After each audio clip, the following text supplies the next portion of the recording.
Hey everybody, here with my good friend Josh from the Advocates Injury Law Firm. Josh, if I've been in an accident, how much is it going to cost me to hire you? Well, we take cases on a contingency fee. And what that means for you is that if you're hurt in an accident, we only get paid if you make a recovery. You'll never owe us anything out of pocket. What about the call for a consultation? That's not a problem. We don't charge anything for an initial consultation, so you have absolutely nothing to risk by calling us. If you're injured in a car accident, call the Advocates, 640-4444, or online at montanaadvocates.com. Kids are starting a new school year, and they have a lot to learn. But before they get to school, teach your children how to get to and from school safely on the school bus. Remind them to watch out for cars on the road as they leave the bus. Montana motorists share the responsibility to Montana's kids. Be aware this school year, you are sharing the road with our future. Watch the lights and obey the signals to help keep our community safe for kids. This school safety reminder was brought to you by the Montana School Bus Contractors Association and this station. This is Tom Skerritt for the Borgen Project. Each year, nearly 2 million children die from preventable diseases. Each day, 30,000 people die from hunger. 500 each hour are children. The Borgen Project is turning this around. We need your help. To learn more, go to borgenproject.org. That's BORGEN project.org. ESPN Radio for Western Montana, KKVU HD3 Stevensville, and 102.9 FM on K275BS Missoula.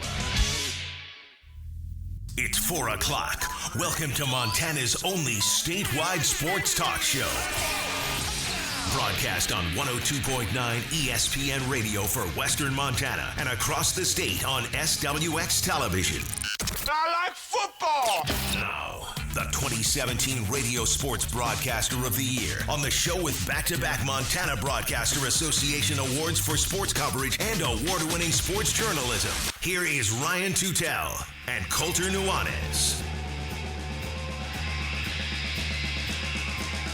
Hello, Montana.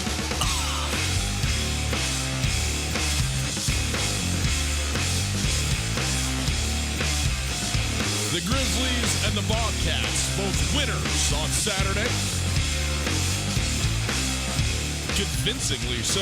It is Tutel and Nuanez on 102.9 ESPN Radio. Outstanding to be with you on this Monday afternoon. Hope you are having a fantastic day. Thanks for spending some time with us on your radios, on your televisions across the state, on SWX Montana Television, and around the globe on the World Wide Web. Perhaps you've heard of it. YouTube. You can go there, check out the Tutel and Nuanez YouTube channel. You can watch live no matter where you are that way. Did you just throw away my outline? Oh, that was the other outline? Residual outlines? Keep up. I mean, I got so much work to do. I couldn't access. You know, I got to go to every website. I could go to every website on the web except for my email today. That was a problem, well, people. My email has stopped working on my phone 3 weeks ago. So Okay. Well, we all got our problems, Colter. You can have mine.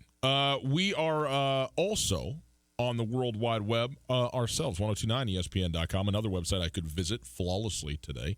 There you can listen to the podcast. You can check out all kinds of videos, stuff we got up there, and you can listen to the stream on the Listen Live tab. The stream brought to us by Opportunity Bank, your local bank, your opportunity. We are broadcasting live from the Kurtz Polaris studios. Kurtz Polaris is at 2904 West Broadway in Missoula, Highway 83 in Sealy, and online at kurtzpolaris.com. You can call if you would like to as well, and we'd love to have you call in. 329-1899. Tell us about what you thought of the Montana Grizzly and Montana State Bobcat football victories over the weekend. Strong performances by both teams. The most dominant performance turned in by the Montana Grizzlies. The most impressive performance turned in by the Montana State Bobcats. Call us, 329-1899. All guests join us via the Rankage Brothers RV phone line.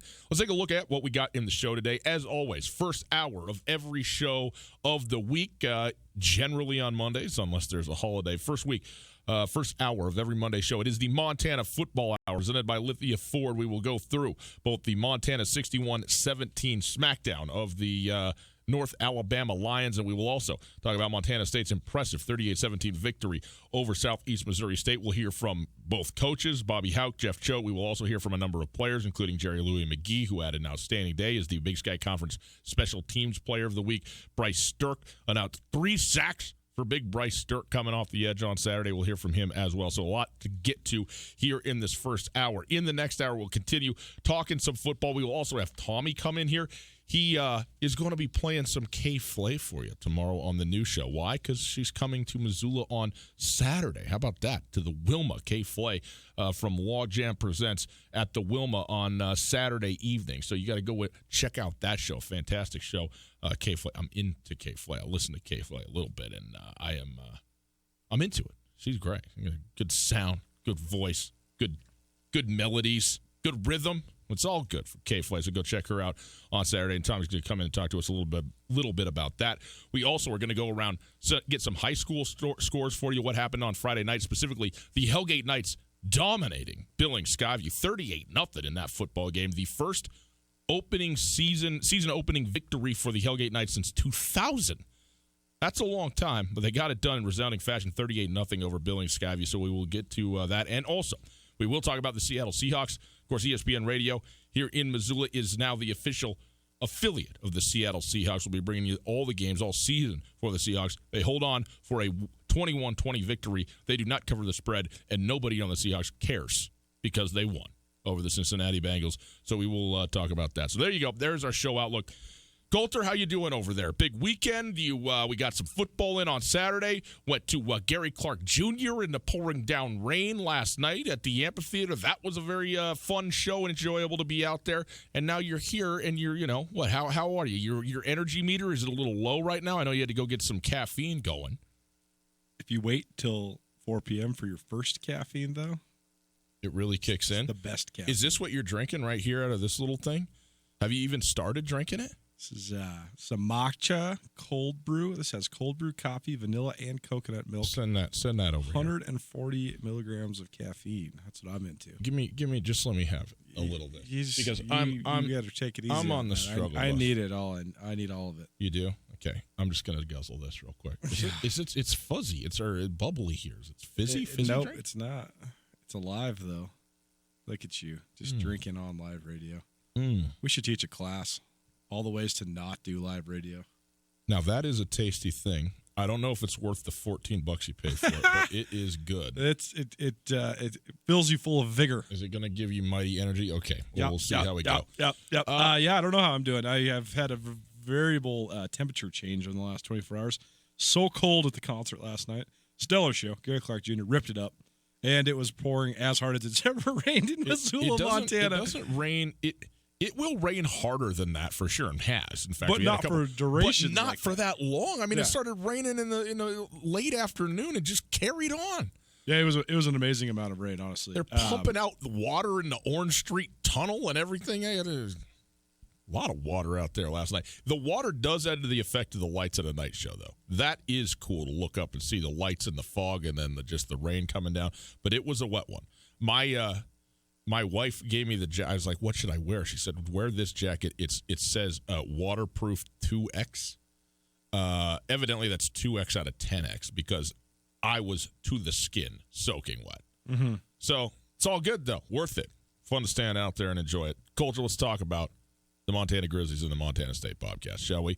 That is the Montana Football Hour. It's presented by Lithia Ford of Missoula. And Coulter, the Grizz, 61-17 winners over North Alabama. The first half, a little question mark. In fact, Montana went into halftime losing in this football game, 17-16. A couple of touchdowns, a couple of long touchdowns, in fact, for North Alabama. Christian Lopez, kind of the same thing all over again. Only 14 completions, but still 320 yards passing. But he had in those 324 yards passing a 64-yard and a 75-yard touchdown. You add those two up, you got 14 points and about a third of the total yards that he threw for in the game. You said this in the post-game show on Saturday. You thought Montana's defense was outstanding. They pitched yet another shutout in the second half. But even with 320 yards passing, 2 touchdowns, obviously you can't. That's real, but it didn't happen incrementally. It happened on 2 big plays, a broken coverage, and also, to your point, after that terrible Gavin Crow injury that happened. So, how much of that psychologically factored in, maybe not. Bobby Houck certainly wouldn't, use that as any sort of crutch to stand on today in the press conference. But nonetheless, it is a reality that it did follow that. But 2 big plays, and give North Alabama credit for doing it. They go into the half. I thought they played really well. I thought they were physical. I thought they were athletic in general. And then I was very impressed there by I thought that Montana, even at halftime, would end up winning this game. I did not think that they would go 24-0 in the third quarter. And I did not think that they would win 61-17 and pitch a shutout in the second half. I mean, they absolutely bulldozed North Alabama in the second half of that football game, which was otherwise competitive. And it looked like Montana was the better team in the first half, but still a relatively even teams. It was not that in the second half in any respect. I mean, several different things. I thought that, but first of all, I thought Montana had the right plan. They just need to continue to execute it. I do think that when you have a guy suffer a grotesque injury like Gavin Crow did, and we don't have confirmation on the specifics, but my photographer, Blake Hempstead, who was on the sidelines, he said that he hit shin to shin with another guy, and you could just see his lower leg just fracture. And, I mean, so that's just a brutal injury. And Gavin Crow's a really tough kid. So when he's sitting on the turf writhing in pain, I think that gets in everybody's heads. And even if you're not necessarily scared it's going to happen to you next, I think you just think about your teammate, you think about your guy. And so it's easy to have a mental lapse. Also, you got to give credit where credit's due. I thought Cortez Hall and Ja'Cory Bird both had outstanding speed for North Alabama. And Cortez Hall, he was the one that scored the 74-yard touchdown. I mean, that special teams play, they pinned, with that Crow got hurt on, they pinned North Alabama at the 6-yard line. Yep. So it should be advantage Montana, but you could just tell that they weren't quite on. And then they give up the 74-yard touchdown. Okay, so in the Grizz offense, they need to respond. But then on the 64-yard touchdown to Ja'Cory Bird right before halftime, that was just a busted coverage. I mean, you got to give credit where credit's due. They caught Montana out of their gap in a blitz and hit them over the top. And a lot of times when you're in man coverage and a safety bites on a play fake and you're out of position on a blitz, I mean, like Tim Cramsey used to always say, those guys have scholarships too. So they got good players too. So I thought that it was just a little bit of a mental lapse, both those big plays for Montana. But then once they got locked back in, then I thought they were tremendous defensively. I thought Alex Gubner on his interception showed tremendous athleticism. He continues to really, really impress me. We all watch football a different way. You know, most people watch the ball. A lot of people watch just the way the play develops from behind the quarterback, those angles. I watch the lines first and foremost. Gubner's a really good player, man. He is an outstanding player. That's a good get for Montana. He's a really promising young guy, and he showed his athleticism at 285 pounds, jumping up there and snaring that pick, which was a crucial one. You know, the story of the game was, well, part of the story of the game was turnovers, takeaways by Montana. But they actually only capitalized on one of them. The first turnover was huge. Batting the ball away, Darian Nash, tipping it to Robbie Houck. That was huge because it prevented any sort of score. Yep. But the other two, they didn't actually even capitalize on. The Gubner one, they went 3-and-out right afterwards and just punted it back. But all that said, I thought Montana executed a lot better in the second half. I thought they seized momentum and then really just drilled North Alabama. But I also thought North Alabama, I mean, how do you be gentle about this? I just thought they were poorly coached. I thought that in the second half, they stopped giving the same effort that they had given in the first half. I thought a lot of their guys were tapping out. I mean, I'm not trying to call anybody out, but you could. I mean, there was multiple guys that went down on plays that then walked off the field. And sure, maybe they got their bell rung or maybe they twisted their ankle or whatever. But when you see half a dozen guys who are coming out of the game like that, to me, it's just a team that they're done playing. They don't want any more of what Montana had to give them. Well, and I also thought it was just ludicrous that they continued to punt to Jerry Lou McGee. That's the microcosm of maybe the lack of preparation that they had coming into this game. Jerry Lou McGee hasn't seen a sky punt in 2 years, and he got 7 of them. And I mean, that was the story of the game. His 29-yard return gave him a short field that they cashed in their first touchdown. His 31-yard return gave him a short field in the second half, got a field goal out of it, and then his 74-yard return broke the game open, and all of a sudden it's 45 unanswered points. And after that, they still punted to him twice. Two more air balls to him. And by the way, great leg. I mean, their punter get a hold of it now and kick it down the field, and he's probably been a weapon for them or whatever. You gotta be better than that as a coaching staff. Period. I mean, you just can't do it. And I know that it's to the never-ending glee of Jerry Louis McGee. See what I did there? And the rest of the Washington Grizzly Stadium, who, you know, he walks out there, the crowd starts chanting Jerry, and on and on and on, and then he's getting shot after shot. And look, he doesn't have to take it to the house for you to understand the type of skill set and the danger that he is as a punt returner. I mean, some of his greatest punt returns have been for 15 yards. He's still broken 7 tackles and gotten out of some spots that you thought there's no chance that he ever could. And so that is it's inexplicable. It's inexplicable to me how you don't make that adjustment and figure it out. But they didn't, and as it turned out, Jerry Louis McGee ultimately had 5 punt returns for 150 yards. One of those, by the way, for a negative 5 yards. He did get bottled up one time, so he actually had 4 returns for 155 yards in total on the day. And, of course, the big one that he took to the house, and that is why he is the Big Sky Conference Special Teams Player of the Week. Other guys that flashed to me, I think this is a really positive sign for the Grizz in terms of their progression, is we're not just talking about Dante Olson and Robbie Houck. We're talking about the defense now. I thought Darian Nash flashed to me. Yep. Thought he played great. Yep. Thought Gavin Robertson had his best game as a Grizz. He came up with a huge interception to slow down a North Alabama drive. I thought Gubner really stood out for a second straight game, which is impressive for a redshirt freshman. Braden Deming back in the lineup, so he was a guy that was struggling with a little bit of a knee ding, but he played, and he played pretty good snaps. And I thought Marcus Wellnell played some good snaps in relief of Jace Lewis. And I thought Josh Sandry had his best game since he moved to the rover spot. Sandry was a rising star as a traditional safety when he was a sophomore. And last year he played the rover spot, and he was good. I mean, he was 5th on the team in tackles. And but at that rover spot, you don't get as many chances to make plays on the ball. I mean, he had that pick 6 against UW a couple of years ago that kind of put him on the map. And he went on to have 3, maybe even 4 interceptions that sophomore year. Last year, he just didn't really get as much opportunity to make plays on the ball. But I think he's put on a little weight. He looks great. And he had a couple just decleating hits. The hit he had down by the goal line was the hit of the game. I thought that was when he forced the fumble on the quarterback on a 3rd down. Thought it was maybe going to go Montana's way. North Alabama jumped back on it. But, yeah, I mean, he came blindsided, just thumped Christian Lopez. I mean, phenomenal hit from him in that spot. But you're right. He was very good on Saturday. Yeah, and then on the offensive side of the ball, the standout of – I thought that the number 1 standout was Marcus Knight. Marcus Knight had his coming out party. No doubt. He was great.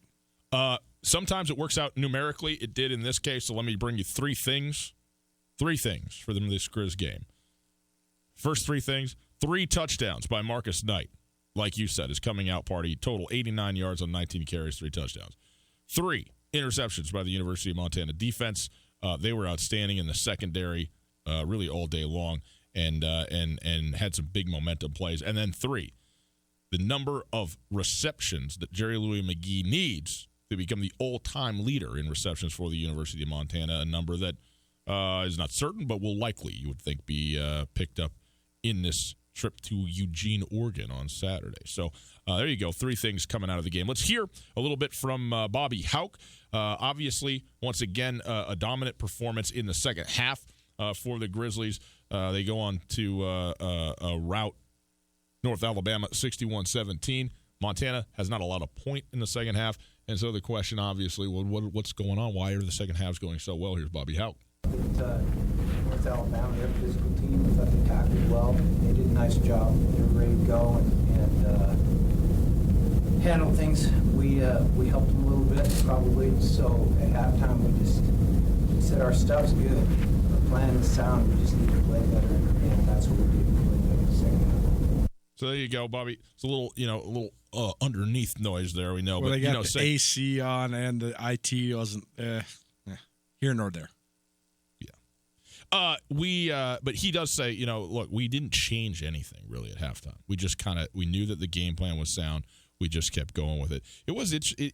It's bizarre though to me because it feels like something had to shift at halftime. It doesn't have to be adjustment. It doesn't have to be, we got to rework our game plan. If you like the game plan that you got and you can see, that you're getting opportunities, that things are working, you think that pendulum's going to swing in your favor, that's, then great. I'm not saying that if you are having to make huge adjustments every time you go into a break, you're not doing a great job coaching in the first place in terms of your preparation heading into a football I think game. That's sometimes true, but I think it's also there's a lot of a respect factor that goes into this. I was talking to Andrew Schmidt, friend of this show, former Grizz running back, who's now a sports agent out of Denver, and he was saying that by the time Montana reached the peak of their run, and Andrew's a year older than me, so Andrew was on his senior year was that 2008 team that went to the national championship, but he was still a part of that.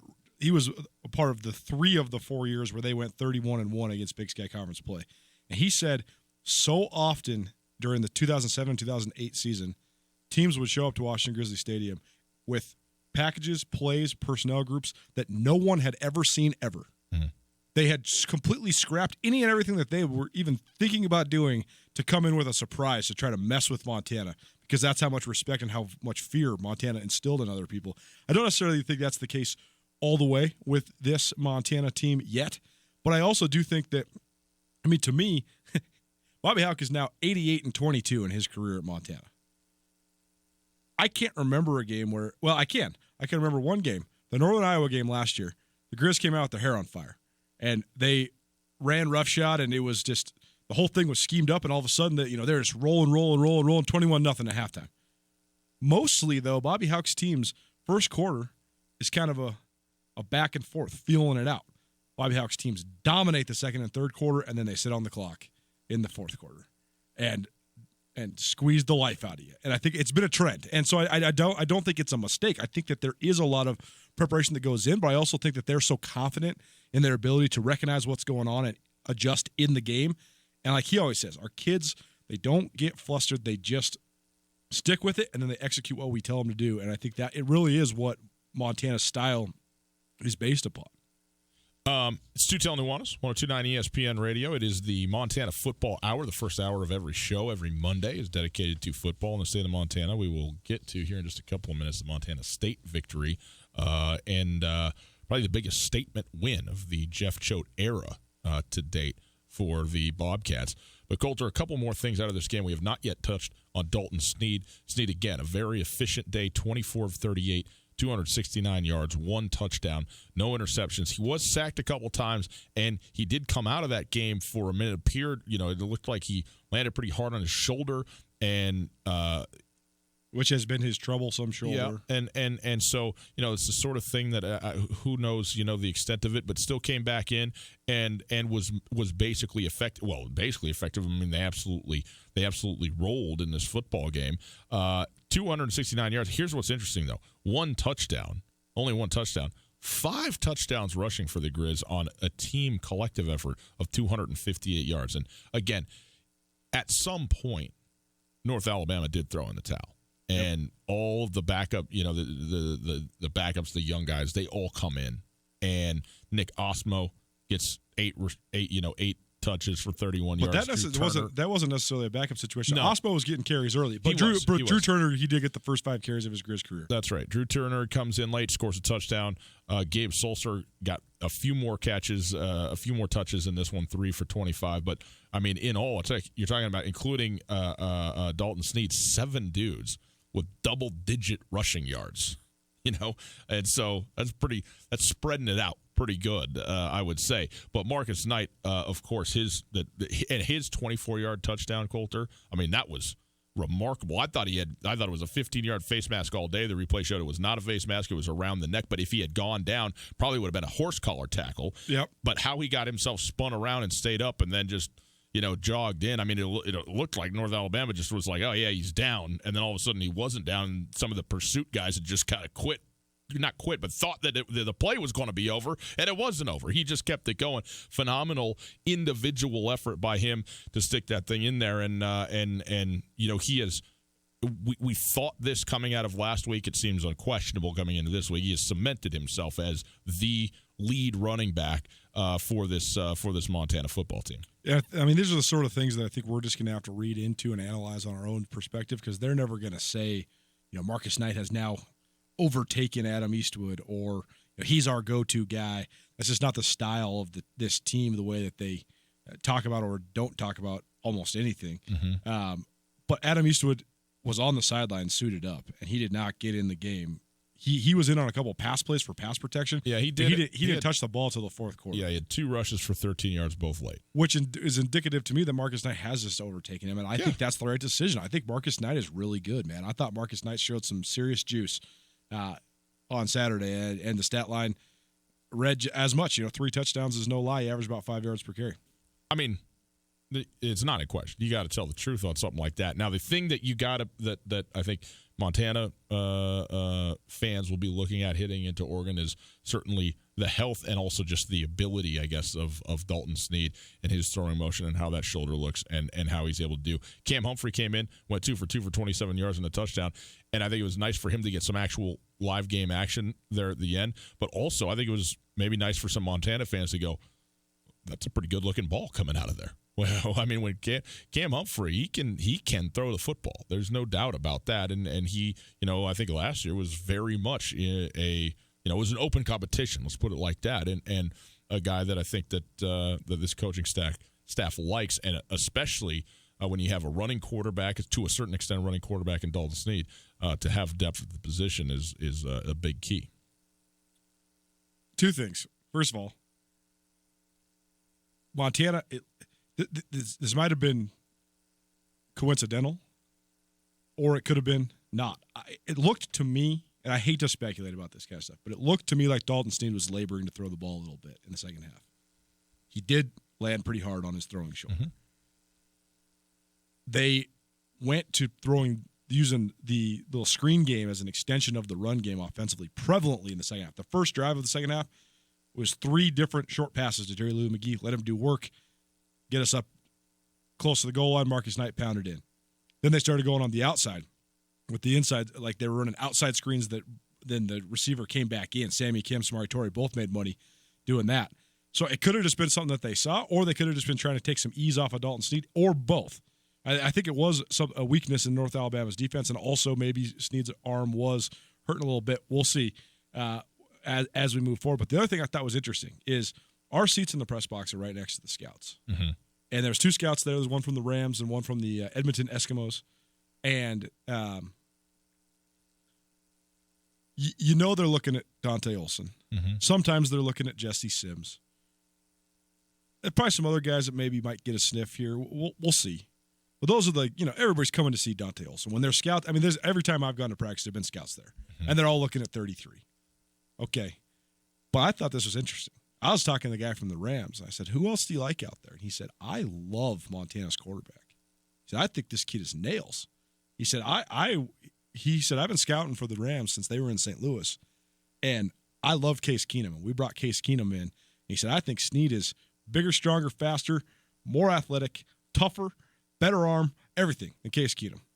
Case Keenum threw for 380 yards and 4 touchdowns yesterday. Granted, the Redskins blew that game, but I thought it was an interesting comparison. I don't think anybody really thinks of Dalton Snead as a pro prospect, but the pro scout was saying, I like this kid. Well, the obvious shift to being able to run the football as a quarterback, yep, from the quarterback position, yep, lends itself to that. And the prototypical quarterback is no longer the prototypical quarterback. Totally. The other thing is that the thing that Bobby Hauck loves about Dalton Snead is the thing that I think that everybody that loves football loves about Dalton Snead, and it's his peerless competitiveness. Right. There's no doubt that he is the most competitive guy on the field when he's on the field. And I think that shows through, and that's what could help you, even if you – I mean, we make fun of Case Keenum every once in a while because he does look out of place in the NFL. But it has nothing to do with his size. Well, it does a little bit of his size. Sure, but it's everything about him, right? Yes. He just looks like the consummate overachiever. It's that he has waffles if they win. Regardless. Yes. All I'm saying is, though, Case Keenum's nails when it comes to being a competitor. Like Case Keenum on the Dan Patrick show a couple years ago when he was with the Vikings, they're like, so what do you think of this rise? How have you been able to exceed all these expectations? He's like, I don't know what you guys are talking about, man. Like, I'm the all-time leading passer in college football history. I 100% believe that I am great. Right. And that's the mental part of it all, right? And I think that's where Snead can turn some heads as well. Stu Nuanez, 102.9 ESPN Radio. It is the Lithia Ford Montana Football Hour. We'll take a quick break. We'll come back. Montana State, an outstanding performance, especially their third quarter. Peerless, 28-0 coming out of the break for the Bobcats as they pound Southeast Missouri State and put themselves squarely on the national landscape at the FCS level. We'll hear from Jeff Choate and talk about the game right after this. The Montana Football Hour, sponsored by Lithia Ford. Right now, get 0% for 72 months on the 2019 Ford F-150. The The Ford F-150 makes tough tasks look easy, whether it's working on the job or heading out on a weekend of recreation. Also available is the all-new 2019 Ford Ranger at 1.9% for 60 months. The all-new Ranger tested under more extreme conditions than you'll ever likely encounter. Set a date for your next adventure. Your Ranger is ready to get you there. Lithia Ford, across from Super Walmart on Brooks, has a huge inventory of new and used cars and trucks. Visit LithiaFordMissoula.com for more information. Search new and used inventory, financing specials, and get yourself in a Lithia Ford today. Lithia Ford is an official sponsor of the Montana Grizzlies and Tutel Nuanez's Montana Football Hour. Hi there, it's Les Schwab Tires. You know, we've been helping keep folks safe on the road around here since 1952. That's why you can save up to $152 on a set of 4 select light truck and SUV tires during our fall tire sale. So swing by or book an appointment at leschwab.com. Les Schwab Tires, doing the right thing since 1952. Limited time offer while supplies last. Discount depends on tire size and type. Cannot be combined with other offers. Details at leschwab.com. On Russell, across from the fairgrounds. The biggest reason fall is the Desperados' favorite season of all, the return of those wonderfully spirited UM students, of course. Okay. So football is the real reason the Desperado gets pumped about fall, but you can't have college ball without college, right? So this season, the Desperado is bringing the best of both worlds together with live broadcast of Montana college football and all your favorite college football teams, along with Missoula's best hot wings and coldest beer. Fall has arrived, and there's more than one reason to celebrate at the Desperado Sports Tavern on South Russell, across from the Y. This is Mike Nugent with Berkshire Hathaway Home Services. Berkshire Hathaway provides Western Montana with full-time real estate professionals for you whenever you need us. Our reputation as the state's most knowledgeable and available real estate group has helped build unmatched trust in the Garden City and statewide. If you have been thinking of making a real estate move in the short or long term, give me a call. No pressure, no expectations. Just professional opinions and service at whatever pace you are comfortable with. Give me, Mike Nugent, a call today, 531-1802. And remember, every question is good to ask. This is Tom Skerritt for the Borgen Project. Each year, nearly 2 million children die from preventable diseases. Each day, 30,000 people die from hunger. 500 each hour are children. The Borgen Project is turning this around. We need your help. To learn more, go to borgenproject.org. That's BORGEN project.org. The Montana Senior Medicare Patrol reminds seniors to never give out your personal information to an unsolicited caller. A Social Security impersonation scam is currently being reported across the state of Montana. Persons pretending to be Social Security Administration employees are making calls with the intent of stealing the victim's identity. If you suspect someone of impersonating the Social Security Administration, please call Montana Senior Medicare Patrol at 1-800-551-3191. During International Suicide Prevention Week, September 8th through 15th, River Pines Horse Sanctuary invites the public to Horses for Hope, emotional strength training as a suicide prevention strategy, a well-being journey through the way of the horse. This workshop is an opportunity to learn important suicide prevention concepts through horse grooming, an activity that is known to boost oxytocin levels in the brain, lowering blood pressure, and fostering social connection responses. A limited number of appointments are available. Call 406-304-6433 to schedule yours today. ESPN Missoula Sports Center. Good afternoon. Ryan Tutel, Colton Nuanez, 102.9 ESPN Sports Center.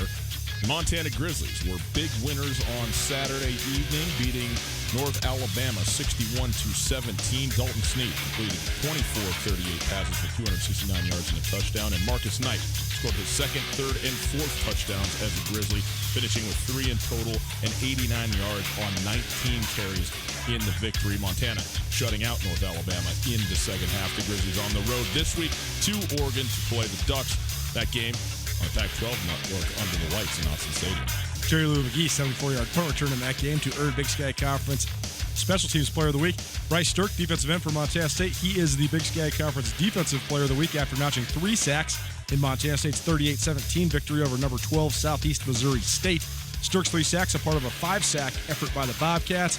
And Troy Anderson, he did Troy Anderson things. Rushed for more than 100 yards on just 6 carries. Scored 2 touchdowns. He also notched a sack and had an additional tackle for loss. Montana State now up to number 10 in this week's poll. Montana comes in at number 20. He's a Centaur. Half man, half horse. Missoula Hellgate posted their first season opening win since 2000, 39-0 over Billings Skyview Friday night. This ESPN Missoula Sports Center is brought to you by Aspen Sound. Now they always say congratulations. The Centaur. That's it. If you don't know, Google it. Starts with a C, not an S, people. I think it's so funny that I thought you were talking about somebody else, not Troy Anderson. Bro, his legs aren't even that big. Are you blind? What? I mean, what? It's Tutel Nuanez, 102.9 ESPN Radio. We are broadcasting live from the Kurtz Polaris studios. Kurtz Polaris at 2904 West Broadway in Missoula, Highway 83 in Sealy, online at kurtzpolaris.com.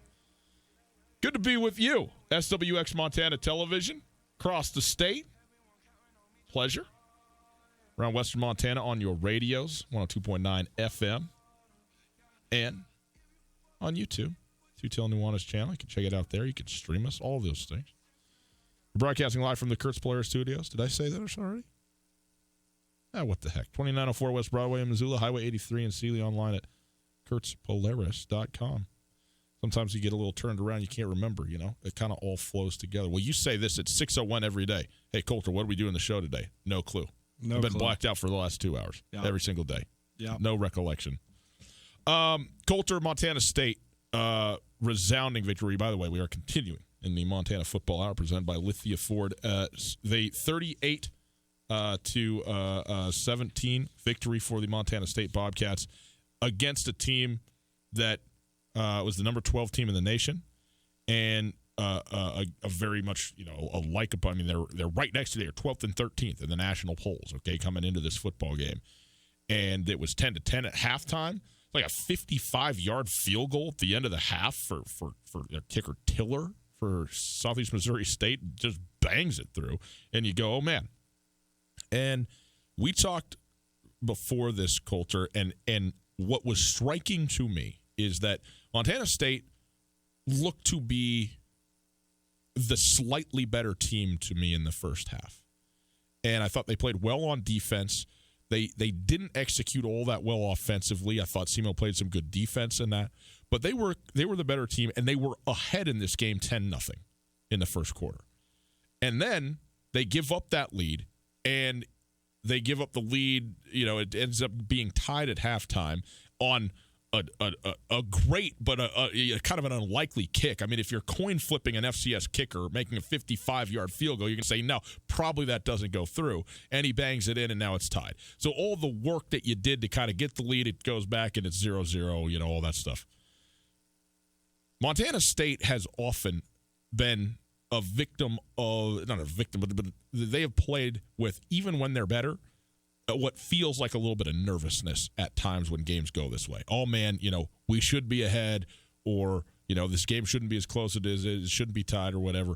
And that nervousness, for whatever reason, has seemed to can compound on itself. They came out in the second half and blasted the doors off Southeast Missouri. 28 straight points. And they did it in, really about 12 minutes worth of game, and utterly shut the door on any sort of possibility. They just came out and said, no. We're better, and we're way better, and we're going to dominate you. And to do that against a really good, a nationally prominent Southeast Missouri team in your home opener, and really in a game that is a bit of a prove-it game for Montana State when you talk about the projection of and the incremental improvement of the program under Jeff Choate. This was that game where it's like, okay, now's the time. Are you what you have said that you're going to be? Are you what you have worked up to be? And on Saturday, they were every bit of it. And it was impressive to watch the Bobcats dominate this football game. So often in these post-game press conferences, and so often just the narrative that surrounds football, you always hear, well, I wonder what the halftime speech was like. Coach, what'd you say at halftime? Coach, what'd you change at halftime? I think a lot of times not a lot is said or changed. I think there are some times when there's surprises and you need to make adjustments. I think other times, though, you just need to mitigate the performance anxiety of your kids and continue to do what you need to do. And I think that Montana State, the first half, first of all, Troy Anderson had one of the most impressive sequences I've seen. We were doing our pregame show leading up to the Grizz game, and I was just hitting you while we were talking about the Grizz because Troy Anderson comes in at quarterback. He runs a Wildcat play out of the shotgun in basically a super I formation. He's in the gun. He's got 3 backs behind him, and they run like a variation of the triple option. And he just high steps, cuts once, jukes, gone. 38-yard touchdown. Seriously, 5 real-time minutes, like 2 game-time minutes later, 3 plays. Southeast Missouri State is facing a third down. Clip on the second half before Coulter. Troy Anderson comes off the edge and sacks Daniel Santa Catarina, and it was an impressive sequence by him. But other than that, Montana State shot itself in the foot quite a bit. They missed a field goal. They had the botched punt that led to the Southeast Missouri State touchdown. So I think that they realized that they let some stuff get away, and then the second half they just really put down the hammer. And I thought the 28-point third quarter was really, really impressive. I thought Montana State's offensive line imposed their will in the second half, and I thought that the pass rush that we've been projecting and predicting is very, very real. They're going to wear teams out. By the end of this game, Daniel Santa Catarina, he was completely and utterly broken. I mean, they hit him 30-plus times, sacked him 5 times, must have had 10 6 total, actually. 6 total sacks. I mean, Bryce Dirk had 3.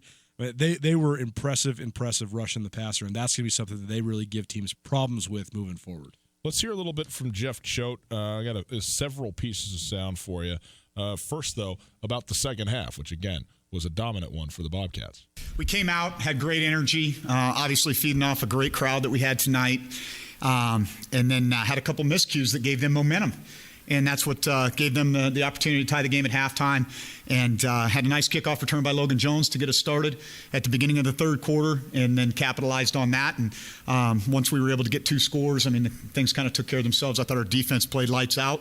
Our front 7 really came to play. We neutralized their deep threats, which was important. And, we've got a lot of things to clean up. It was not a aesthetically pleasing game at times. I think there were some special teams miscues, obviously, that we've got to take care of. And just some operational things that will improve, I think, a ton from this game. One thing about Jeff Choate is in the post-game press conferences, it's always my belief that he has cheated and actually put on a jersey and gone and played. Like, he sounds like he has just finished 60 minutes of on the field, hitting, running, playing football. I wasn't even watching the game with the sound on. I was watching it off because we were in the press box watching Grizzly Stadium, but I kept going back and forth to check in because the Cats were quite a bit ahead of the Grizz as far as game time goes. Yeah, they kicked off an hour earlier. And you could just tell that Choate was just on fire in that second half. Southeast Missouri State started getting a little bit dirty. I mean, they didn't really tap out like North Alabama. They were just trying to get some cheap shots in to try to maybe level the playing field because they couldn't handle Montana State's athletes. You could just see Choate. He kept going to the officials and asking them. And so I was thinking he's just going to go crazy in the press conference. And then he was actually relatively calm by his standards. But it is funny. You can never say he doesn't coach hard because he certainly does. Jeff Choate also asked about the quarterback plan once again. I think 87 of the total 101 rostered players played in quarterback in this football game. That's not quite accurate. Actually, only 2 guys threw a pass in this game, Casey Bauman and Travis Johnson, but several guys lined up as quarterback and, ran different stuff, different +1 run game stuff. He was asked about it. What is the plan on the quarterbacks going forward? Definitely, that was kind of the plan going in, was to mix in Troy a little bit more on the offensive side. It was good to have Travis back. We stretched the field with him early, even though we weren't able to convert on some of those. That does have an impact on the defense, and it softened the box. I thought Logan Jones did a really nice job. Demarius Hosey in the second half, where he was running hard. And, our guys, I think they responded appropriately. Keep in mind, this is a good football team. That's a team that won 9 games and went to the second round of the playoffs last year, and we're a worthy opponent. A top 25 team, and verge on the verge of the top 10. And certainly for us, coming off a tough game in Lubbock last week, this was important for us. And I really think that being at home and having this crowd behind us was important. With Troy being able to add the spark that he does, how does that maybe think? Does that help Casey kind of settle in? You think? Well, I think it's probably a double-edged sword, I'm sure Casey would prefer to be out there in the flow of the game. And sometimes, you don't want to stop the flow of the game, but, you got a weapon like that, you got to use it. And so that's something that we're going to continue, like I said, continue to work with on offense. And I think there's times when we can leave Casey on the field. He doesn't necessarily have to come off when Troy goes into some of those situations. They are doing the oldest thing that's ever been done in a brand new way, it seems like, in Montana State, where there isn't a quarterback. There are bunches of them, and they're all playing, and it just depends on what you want to do. And the more that I reflect on this, the more I kind of like it. I like it even just philosophically, not just because of what Montana State is doing, but look, man, okay, you got a guy who can throw the football. That's great. But if you're a run-first team, especially, which Montana State undoubtedly is that, bring in a bunch of guys to run the football in a bunch of different ways and just let them happen to be the guy that had the ball snapped to. And that doesn't mean they need to run it, nor should they. I mean, you can't telegraph it like that. You should hand it off sometimes when it's not Casey Bauman in there. But I just think that it makes all the sense in the world. Here's something for you from this game. Isaiah Ifanse and Troy Anderson on the ground gained 218 yards between them on 17 carries. Yep. 6 for 102 for the Centaur, and 11 for 116, which is, again, an unbelievable big 62-yard gallop for Isaiah Ifanse. Ifanse was injured in this game, Coulter, and you said in street clothes in the second half on the sideline. Don't know what the injury is to him. That would be a significant loss for Montana State if he's out for any period of time, because he is outstanding and frankly takes a lot of the load off of Troy Anderson. I mean, Troy Anderson playing both directions. He's got a sack in his game as well, a couple of tackles to go with it. He's playing legitimately both directions, but he can't be, seems to me, or at least shouldn't be, the guy who is, carrying the ball 15 to 20 times a game if he's also going to be playing defense. And the reason he isn't that guy, and he's only carrying it, quote-unquote, 6 times, is because they got a great running back in a great running situation when Isaiah Ifanse is there. So we will certainly monitor his health. But before he went out, I mean, he was more or less unstoppable as well. And, of course, a great, compliment to the offensive line. They're the guys up there paving the way. And you probably should even give him a little bit more credit for the rush yards, too, because Logan Jones's 55-yard touchdown catch was on a fly sweep. So it was actually like a running play. I mean, he made some great moves, but Travis Johnson threw the ball about 2 inches on that pass, and Logan Jones just showed his exceptional speed. It will be interesting because Ifanse is a stud. I love Ifanse. I think he's the best running back in the Big Sky Conference. Some would argue that Josh Davis from Weber State has a legitimate argument, and I would agree with that he has a legitimate argument, but I just think Ifanse is – I think he's got more buck. I think he's a little bit tougher. I think Davis maybe is a step faster, but I think Ifanse he's dynamite. But Montana State does have some good depth at that position. Demarius Hosey looked really good as a true freshman playing in his first Gold Rush game. He scored his first touchdown in his career. Logan Jones being back, you can tell he's playing with a different sense of urgency now as a fifth-year senior. And Lane Sumner's a guy that Jeff Choate has talked highly, highly, highly about since he got to campus. He hasn't got his shot yet. But if called upon, he could be a guy that could maybe give you some productive carries as well. So Ifanse being down, I think that they got to get him back by conference play. I'm not sure what the actual injury is. The only reason I know he was in street clothes is just because we have a photo of it from Skyline Sports. But we'll see what the update is for him moving forward. But I do think if you can splice those carries between Travis Johnson playing some Wildcat quarterback, Troy Anderson taking some snaps out of the gun, even Kevin Cass is taking some snaps. Like you're saying, the multi-quarterback system combined then with guys like Logan Jones, Demarius Hosey, and maybe Lane Sumner, maybe even Shane Perry. We'll see.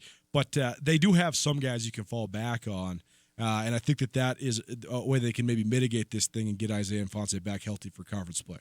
It is Tutel Nuanez. It is the Montana Football Hour. It is presented by Lithia Ford. We'll take a quick break. We'll hear more from both Coach Choate and even Bryce Stirk from their game on Saturday. Talk more about what we expect going forward as these two teams move on to two new opponents and two very good opponents in both cases as well. Hey, The Silver Slipper. You been over there yet? At the Silver Slipper, it's all about great food, tasty beverages, and their urge to have a good time. Whether you're looking for an affordable family meal or a late-night game of poker, the Silver Slipper has what you're looking for. Right now, Silver Slipper is your football headquarters with a free shuttle to every Grizz home game, 56 televisions to watch sports on, drink specials every day, full liquor store, Tarantino's Pizzeria, and the friendliest staff in town. Silver Slipper has all you need to watch your favorite games. The Silver Slipper shuttle will also get you home safely for free. So hang out, watch some football, and take the shuttle home. The shuttle runs every day till 2 a.m. Visit the silverslipperlounge.com for more info. Stop by today and see why the Silver Slipper is one of Montana's best-kept secrets across the street from Super Walmart on Brooks.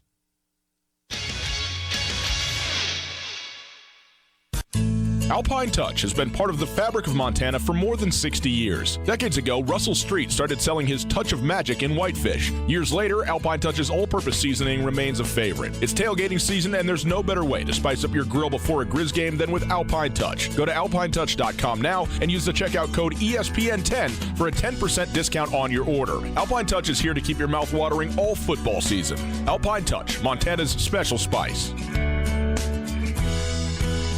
Hey folks, Ryan Tutel here, and I'm with Josh of the Advocates Injury Attorneys. Josh, what are people left dealing with after an accident? Well, quite a few things, actually. We see people that are in pain, they still need to get to work, they need to raise their kids, and now they have to take time to go see doctors and other healthcare providers. They're frustrated with working with the insurance companies and getting the runaround. We'll take on the burden of dealing with the insurance companies so you can get the best settlement possible and get back to your life. Find your advocate online at montanaadvocates.com. There are a lot of lawyers. You deserve an advocate. Mark your calendar for the 4th annual Selway Armory tent sale. The lowest prices of the year on guns, ammunition, and accessories, and massive amounts of ammo to stock up for the entire year. September 13th and 14th in the Lolo Shopping Center parking lot on Highway 93. Tons of ammo, guns, and other items at below-cost blowout prices. September 13th and 14th, 10 a.m. to 7 p.m. on Friday and 8 a.m. to 6 p.m. Saturday. The 4th annual Selway Armory tent sale at the Lolo Shopping Center, Highway 93. During International Suicide Prevention Week, September 8th through 15th, River Pines Horse Sanctuary invites the public to Horses for Hope, emotional strength training as a suicide prevention strategy, a well-being journey through the way of the horse. This workshop is an opportunity to learn important suicide prevention concepts through horse grooming, an activity that is known to boost oxytocin levels in the brain, lowering blood pressure, and fostering social connection responses. A limited number of appointments are available. Call 406-304-6433 to schedule yours today. This is Tom Skerritt for the Borgen Project. Each year, nearly 2 million children die from preventable diseases. Each day, 30,000 people die from hunger. 500 each hour are children. The Borgen Project is turning this around. We need your help. To learn more, go to BorgenProject.org. That's BORGEN project.org. If you are hurt or disabled, you may be entitled to benefits from an insurance company or Social Security. I'm Chris Helmer, an attorney at Clark Fork Law Offices. Our Missoula firm specializes in worker compensation, personal injury, and Social Security disability. There are many unknowns when injured or disabled. The other side is fighting hard. You should too. Call Clark Fork Law at 728-0168 for a free consultation or visit clarkforklaw.com. Again, 728-0168. ESPN Radio for Western Montana, KKVU HD3 Stevensville, and 102.9 FM on K275BS Missoula.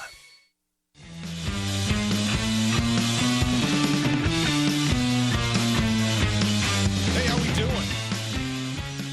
Good? Good? Hope you're well. What if that all got picked up? That's good. So disconcerting to look down and realize your mic's on.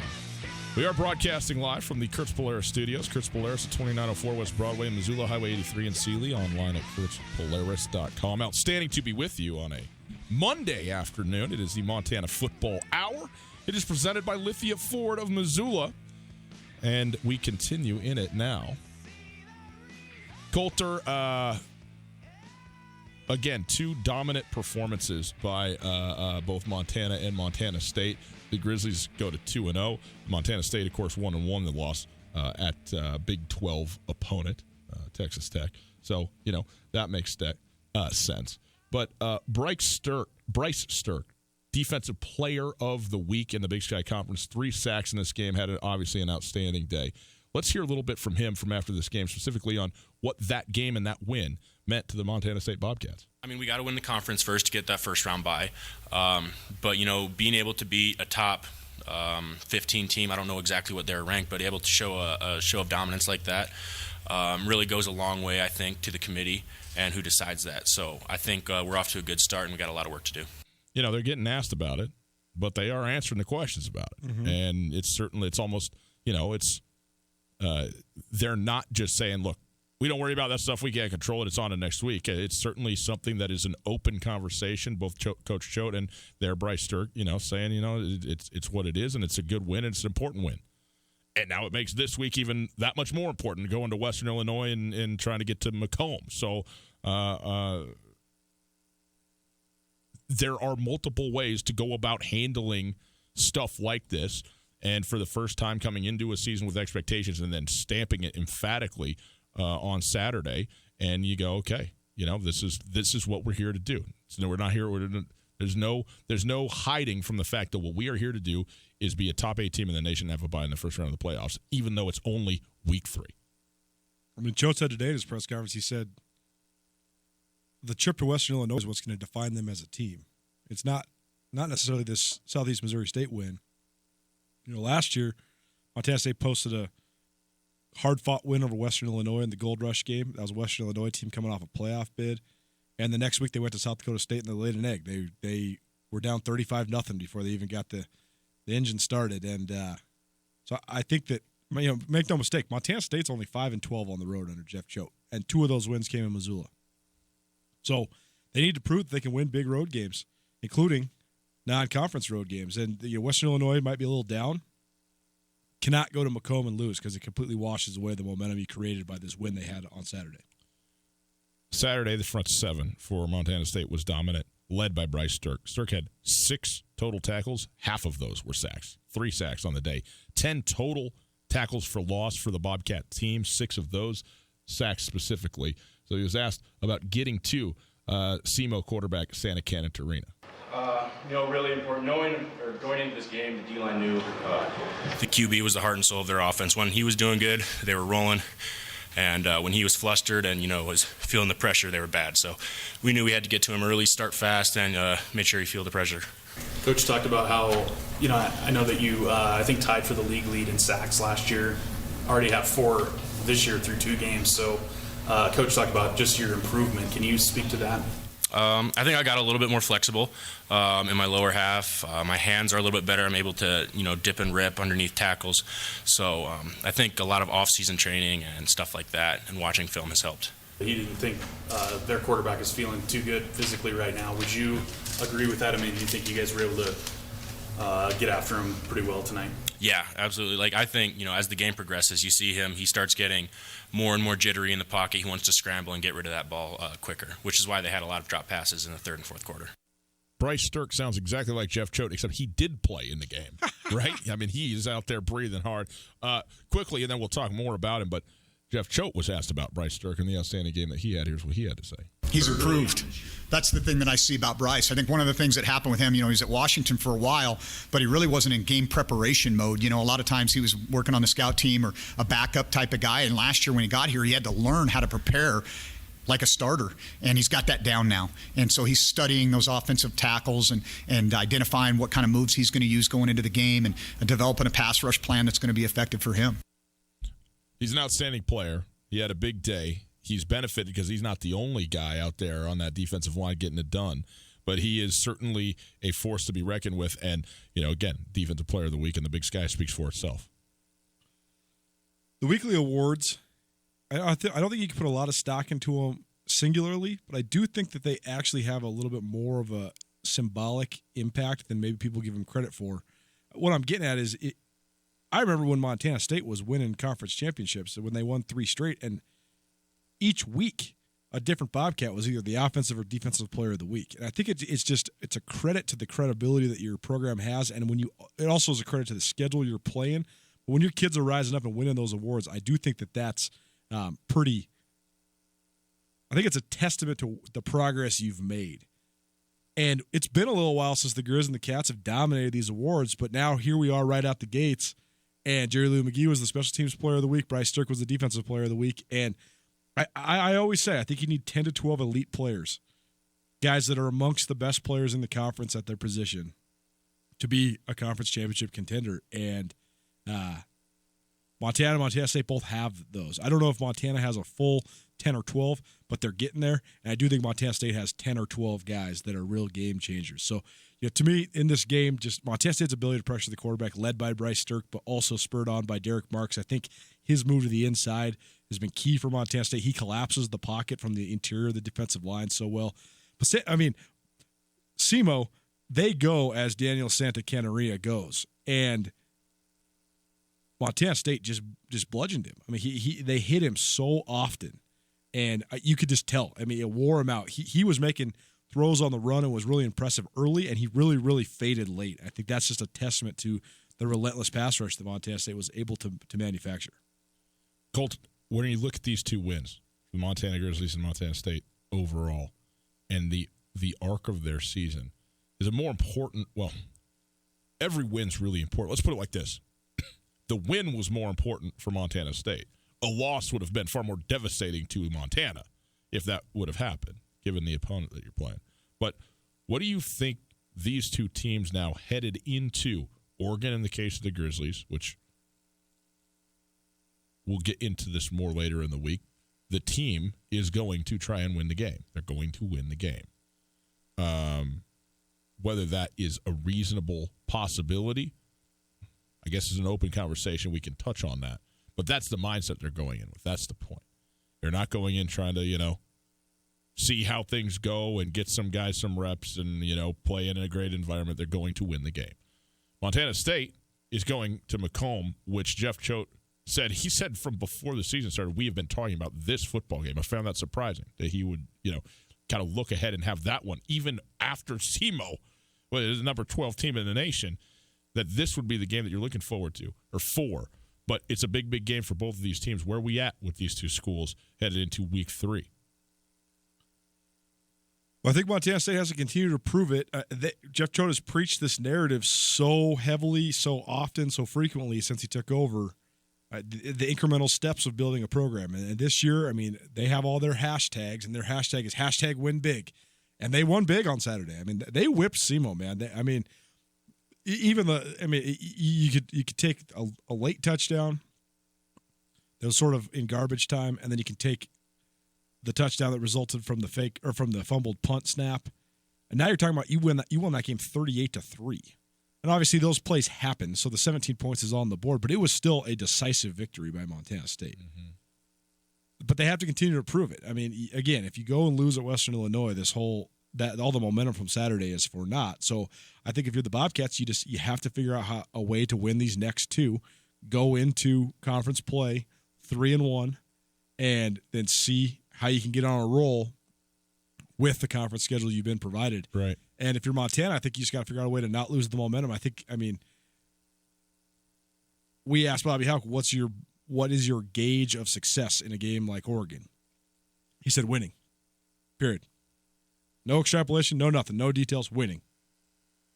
Like you said, I don't know if that's realistic or not, but I think you just can't go in there and get demoralized. I think you have to treat the game as a singular situation, regardless of what the result is. So if you go into Autzen Stadium in Eugene and give up 450 yards rushing and you let that matriculate into hurting your confidence, it could just put you in the gutter. I don't think Montana's going to do that because I think that's one of the pillars of Bobby Hauck's program. That's why it's almost exhausting to listen to it every week, but it really is hammered home to the players. 1-0 every week. This is the only week we're worried about. So if they do go get blown out at Autzen, I don't know. I don't think it's something that could kill. It could be detrimental to them. They just have to make sure that it's not too demoralizing of an effort. And I think they just have to play well, and regardless of what the final score is. Did you play well? When you watch the Cat game back against Texas Tech, for example, Texas Tech has a ridiculous amount of speed. There were some plays where Montana State just could not match up man for man. Yeah. But I thought they looked pretty good on the lines. I thought they held their own on the lines. I thought Casey Bauman was not too flustered. He wasn't just completely erratic. He was okay. Yeah. And I think that's what you need. Did you play well for yourself? You know, that Montana State won the turnover margin in that game. You just don't want to go to Eugene and commit 4 turnovers or have a bunch of injuries or just play sloppy. You don't want any of that stuff. You just want to be able to play well, even if you do lose 49-14 or whatever the final score might be. Stu Nuanez. This has been the Montana Football Hour, the first hour of every show every Monday, brought to us by Lithia Ford of Missoula. We're going to continue talking football, though. Just because the hour's over doesn't mean we're going to stop talking about it. We got plenty to get to. Right off the top, the next hour, though, we're going to talk to our best buddy, Tommy Evans, going to be in the room with us. How great is that going to be? Yes, Coulter. Just got to give one shout-out. Thanks to Shane Driscoll for providing that sound. He was on the ground for me and Bozeman. Had a couple team of guys working, Tom Stuber, Jason Bocci covering it for Skyline Sports, but Shane was the one that did the post-game audio, and it was great quality. So thanks so much for I know Shane listens to this show, so thanks for doing it, buddy. Appreciate it. There you go. Very good. Tommy, he's got a new show tomorrow. He's going to play K-Flay for you. We're going to tell you why and talk to him about it right after this. Hey, been telling you about the Silver Slipper. I'm going to tell you about it again because you got to get down there. It's your football headquarters with a free shuttle to every home game. There's 56 televisions to watch sports on. I mean, the Silver Slipper has it absolutely all for you down there, just off of or on Brooks, across from the Super Walmart as you're headed south on Highway 93. They have all the things that you want when it talk about food, drink specials, great drink specials every single day, and you're just have a good time. They got it all covered for you. It's a family meal. You can do that, a late-night game of poker. They have all of it. And with the free shuttle, you don't have to worry about getting to or from a Grizz football game safely, easily. They got you set up. Plus, how about friendliness? You like that? They got the friendliest staff in town. The Silver Slipper has everything you need to watch all of your favorite games. And again, did I mention the free shuttle? Yeah, you can go ride that, get home safe up until 2 a.m. It runs every single day. Visit silverslipperlounge.com for more info. Stop by today and see why the Silver Slipper is one of Montana's best-kept secrets across the street from Super Walmart on Brooks.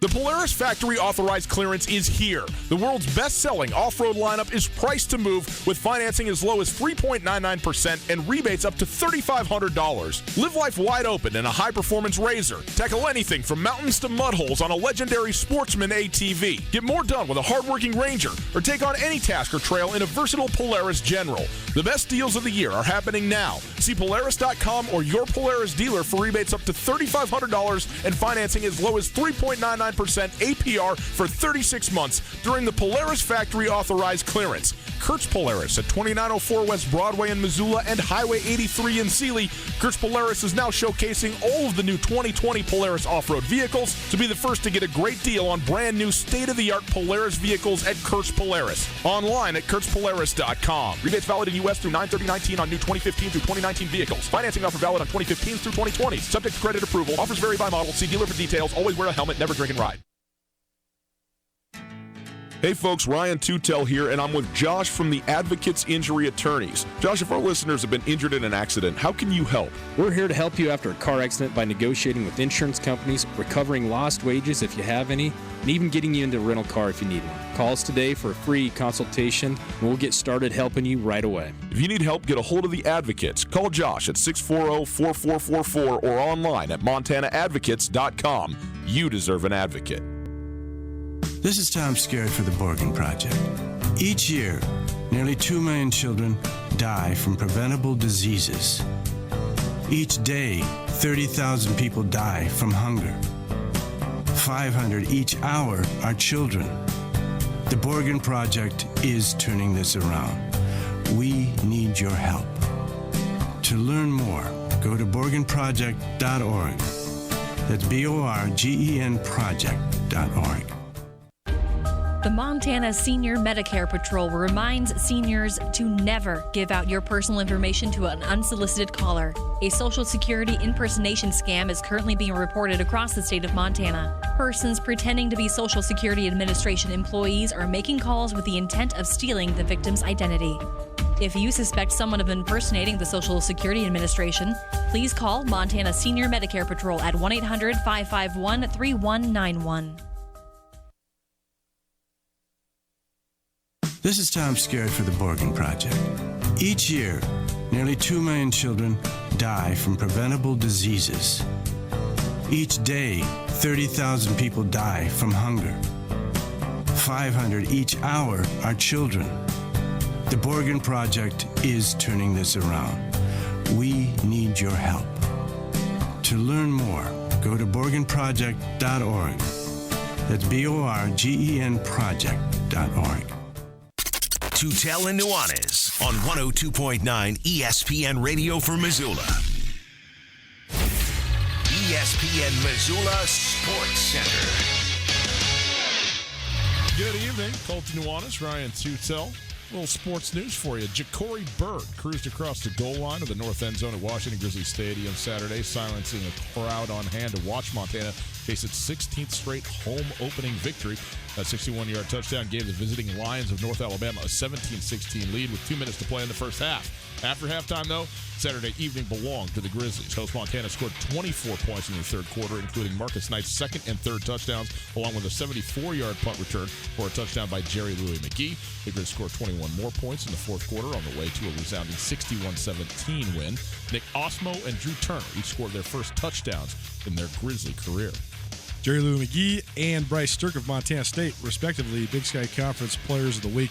McGee on special teams and Sterk on defense. Sterk had 3 sacks, 3 of Montana State's 5 sacks in their 38-17 victory over number 12 Southeast Missouri State. And Troy Anderson, he did Troy Anderson things. He rushed for more than 100 yards on 6 carries, scored 2 touchdowns in limited offensive duty. He also notched a sack and an additional tackle for loss on defense. The Bobcats now up to number 10 in the country. This week's poll, the Grizz, they're at number 20. And finally, the Hellgate Knights won their first home opener since the year 2000, a 39-0 win over Billings Skyview.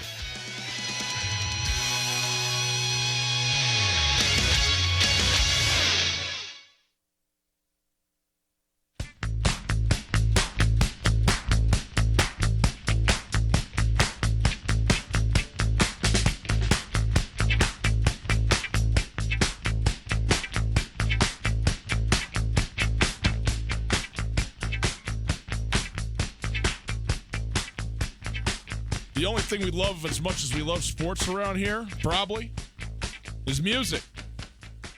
And Tommy. And we got them both for you right now. It is Tutel Nuanez, 102.9 ESPN Radio. Hour number 2 coming straight at you. Broadcasting live from the Kurtz Polaris studios. Kurtz Polaris at 2904 West Broadway in Missoula, Highway 83 in Sealy, online at kurtzpolaris.com. You can find us on the World Wide Web, 1029ESPN.com, the newly updated website. Great work, Colter. Way to do your job, man. Woo! Listen live on the Listen Live tab. It's called a stream, and it's there thanks to Opportunity Bank, your local bank, your opportunity. If you want to pick up the phone and call, you can do that too. 329-1899, 329-1899. The phone number. All guests join us via the Rangich Brothers RV phone line. Our esteemed producer, engineer, trailhead, trail DJ, purveyor of the new show on Tuesdays at 6 p.m. on 103.3 The Trail, and our dear friend Tommy Evans in studio. Hello, Tommy. What's up? You know, just hanging out, passing the time. It's weird being in here and not sweating. It's a pretty reasonable temperature in this room. It is. Aren't you the one who's responsible for that, Tommy? Nope. I don't know who does that stuff. Hey, Tommy, but it is why not could me. I go to every website on the entire interweb today except for my email? Very, very, very It sounds to me like you need to dig deep inside of yourself to find the answer to that question. I did, and there was no answer, and so then I went to the technical person, and that was you, and you just swore at me and walked out. Yeah, I don't have time for your problems anymore. I know you don't. None.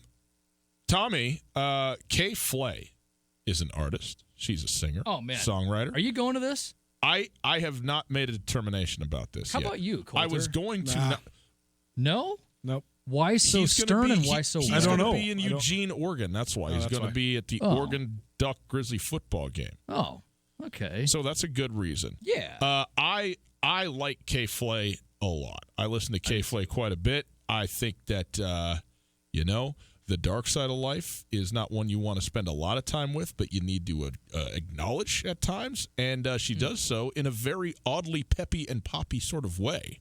That's quite the review. That's a good way to put it. Yeah, well, that's what I think she is. That's where I'm at with Kay Flay. Kay Flay, Bishop Briggs, some of these others, Nico Vega before they dissolved. There's some great female lead singer talk about the world and life types of acts of musical artists. She's certainly one. And so coming to the Wilma on Saturday evening, and you, Tommy, while you're here, because you know about these things, but you're going to kind of preview her or feature her, I guess I should say, on the new show tomorrow. Yeah, it's true. New show Tuesdays from 6 to 7. Yes. Bunch of new music. Yes. And more often than not, what we're able to do through that show is get an opportunity for folks to go on to the guest list for the shows. So you're going to register people to go? Yeah. Yeah. So you don't have What to a deal. Show up here to get your tickets or yada yada. We'll get you into the show. And this will be a really fun one just because she is, you're right, such a dark artist, but in such a sort of peppy way. Mm-hmm. And the production value at these shows is incredibly dark, but also immersive, I guess is the word that I'm looking for. Atmospheric? Atmospheric, yeah. Yeah, that's a good way to go. Coulter, not a lot of input from you. I just don't know who this person is. I know. Well, here's the thing. There's a thing called show prep. Listen to one song. I made the entire show. This was not part of it. This was part of it at 3 o'clock today, dude. I was never addressed by this. I was in the back cutting up sound. Yeah, that's right, because you were not present, and that's not your fault. It's just a reality. I had the show done at 11:30 this morning. Check out, sorry, I cut you off. No, but check out, I'm sure you can find at the top of Spotify is Blood in the Cut. Real trippy, kind of a dark introduction to the mystique, the sort of vibe that she Here's lives the thing in. is that K-Flay, there's a lot of people listening right now that got no clue. Not to this show. No one's listening to this show. What do you mean? Her Spotify account? Yeah. Yes. But she's not popular in the way where you're like, well, what do you mean you haven't heard of Prince? So, okay, this is a difference in perception because, she is. No.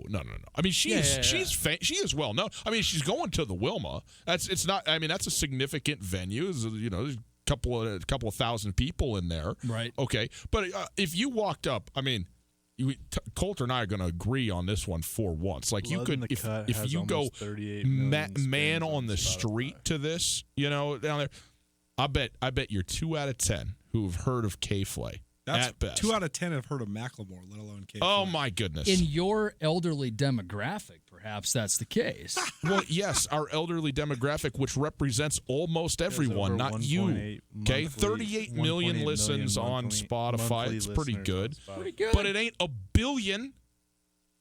Where are you getting a billion from? Macklemore.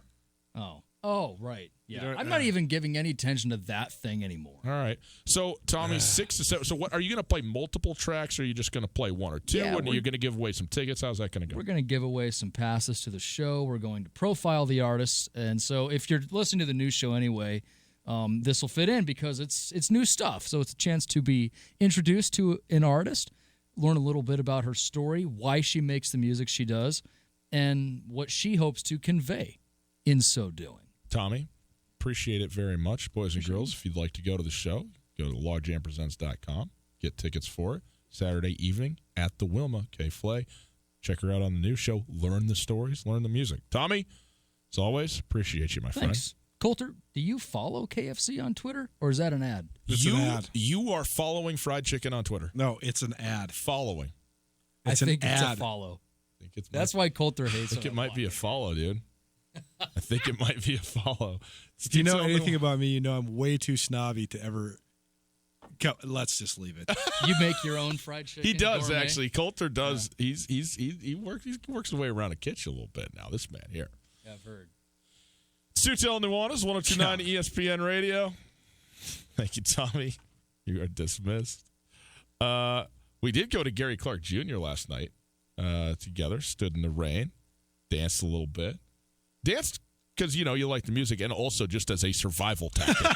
It's probably the most I've danced in public in 10 years because I was shaking the water off my legs. My shoes were soaked. Oh, man. That was great, though. It's raining again now. Appreciate How about that? Yeah, no, I was proud of Missoula because it was pouring rain all afternoon. And I mean, I'm sure everybody that had tickets to the show looked outside and contemplated, man, do I really on a Sunday night? Is this what I want to do? I'm going to be up late. It's going to be a long Monday. Do I really want to go drench myself? And we had a crew going, and so I said, let's do it. And so we did it, and it was great. And I'm glad we went. But it was well attended, man. I thought, there's some spots on the lawn. You could tell there's some people turned it in and said, I didn't want to go. But, it was, what would you say? I'd say about 3/4 full? Yeah, I was going to say 70%. And again, most of that, like, here's the thing. When you have a venue that has built-in standing room, which the lawn at the amphitheater is, I mean, if you want to fully pack that place out, you can fit probably certainly double, maybe coming up on triple the number of bodies just standing on the lawn than what you can fit into the entire seated and front area of the arena. It's bigger, obviously, because it's the outside portion, so you get more surface area that way, but also when you're standing up, you can pack in pretty tightly. So it didn't have that, largely, I think, probably, like you said, because of the weather. But nonetheless, well-attended. And, look, Gary Clark is he's on the top of the wave at the moment. I mean, Gary Clark is doing his thing, and I think people are into it. So I'm into it. Coulter, you know what else I'm into? Monday Night Football. It's just begun. The Houston Texans and the New Orleans Saints from the Bayou down there in Louisiana. Houston has the ball on their own 33-yard line, and it is a third down situation for Deshaun Watson, who is sacked, and it will be a punting situation for the Texans. Coulter, did you hear this about how the Houston Texans have collaborated with Rice University to offer a class in like organizational management or professional franchise management, which normally you would think would be a good thing unless that organization was the Houston Texans, who have recently had one of the biggest and least covered debacles as general manager of all time. I mean, it's like what the Tennessee Volunteers went through looking for a new coach, and their AD, and the AD wanted to hire a guy and then got fired. Then the new AD he tried to hire like 6 people and then couldn't even figure that out, couldn't get that whole thing done. I mean, that is what we're talking about, the level of that now Bill O'Brien all of a sudden becomes like the de facto guy for the for the general manager for the Houston Texans, and now they're going to go teach you how to do that at Rice. I don't know if I'm paying for that class. You know what I mean? I just don't know if I'm paying for it. I think that's an undertold story in pro sports, is the functionality or dysfunctionality of franchises. And for a really long time, I don't think players knew about the dysfunctionality nearly as much as they do now. And I do think it's a huge point, a talking point amongst players. I think that they know when organizations are dysfunctional, and I think that really affects the way that teams pick and choose the organization that they want to go to. But it is funny that Rice University, a prestigious university, is relying on the Houston Texans of all teams for that sort of advice. I want to ask you this, Gus. I want to ask you. So I think that in college football, every week matters so much. So every game you can read into what does this mean for the rest of the season, and that's. It's so kind of true. Overdone. It's kind of true. It's a little overdone, but not really, because if you have a big opener and you lose your opener, it could set the tone for your whole season. Just like if you win your opener, or if you win your first game on the road, everything matriculates downhill. At college football, you can build so much momentum. In the NFL, no matter how good you are, you're likely going to lose 3-4 games, even if you're one of the best teams in the league. For sure. If you go 13-3, and I guess when you look back on a season, there'll be a game. Even if you're the 13-3 Los Angeles Rams, or you're the 14-2 New England Patriots, whatever, where you just get whipped. You just get straight whipped. Your coach had the bad game plan. You couldn't adjust. You just get killed. But I think that the week one overreactions in the NFL are one of the funniest. Like, we put so much stock. We've been waiting for football for so long, and then we go see what we see. So I want to know this. I want to know. The Browns are never going to win another game. Give me 2 or 3 of your biggest week one overreactions, or where you'd say, you look at this, you say, okay, don't read too much into this because it's actually not. The Browns is a great example. The Browns got destroyed by the Titans yesterday. Yeah. And if you watch that game, just that game, you could say, well, man, maybe Baker Mayfield sucks. Yeah. Maybe the Browns are just exactly what we thought they always have been. Maybe the Browns are a 3-13 team again. It's just not the case. They got completely out coached, and they got manhandled, and you could tell the pressure of expectation was weighing upon them. But also, just in terms of matchups, the Titans have one of the best offensive lines and one of the best defensive lines in football. That's why they've been in the mix of the playoff race, despite having no real marquee players on offense and a pretty mediocre guy playing quarterback. They've been in the mix as a 9-7, 10-6 team the last 3 years because of how good they are up front, both sides of the ball. And that was just put on full display. We talk about all the skill players from the Browns, and that gets you so much headlines. The Titans just destroyed the Browns in the trenches yesterday, and that's why the Browns just look so bad. But I think that's a good one. I think you can't really overreact. And you can't overreact to the Titans either and go, oh, wow, right. Look at the Titans. They're going to be the team to beat in, the AFC or something like that. The other one is the Baltimore-Miami game. I mean, the Miami's a dumpster fire. There's players that were on Twitter today talking about how they're getting together to try to go get released from their contracts because they want out of Miami because they think it's so dysfunctional. That said, that was just a product of a game plan that Miami was 0% ready for, and that Lamar Jackson executed wonderfully. To perfection. But Lamar Jackson is not going 17 for 20 for 325 yards and 5 touchdowns, maybe ever again. Yeah, I totally. I mean, there's always going to – look, man, if you really want to do it, there's outliers every single week. Totally, but I just think that the week one is so funny. That's right, because it's the only thing you have to go on. You want another overreaction? The best defense in football belongs to the Green Bay Packers. How's that for an overreaction? I mean, here's the thing. They are better on defense. They are. But what they did in Chicago was a stunner defensively. And yes, as a fan, I'm going to give more credit than I am. I'm going to give more credit to the Packers than ineptitude or whatever to the Bears. But I thought that was. It's easy to feel way better about this stuff than you should, and it's easy to feel way worse about it than you should, unless you're Miami, unless you're the Giants defense. Gosh. I mean, there's some things that we believed about some teams that were proven to me week one. Yep. But if stuff goes exactly the way you didn't think it was going to go, you don't go, oh, well, I was completely wrong about that. I will pump the brakes on for instance, Cleveland. I mean, I have some legitimate concerns about the Browns, but I'm not sitting here going, oh, they're not good.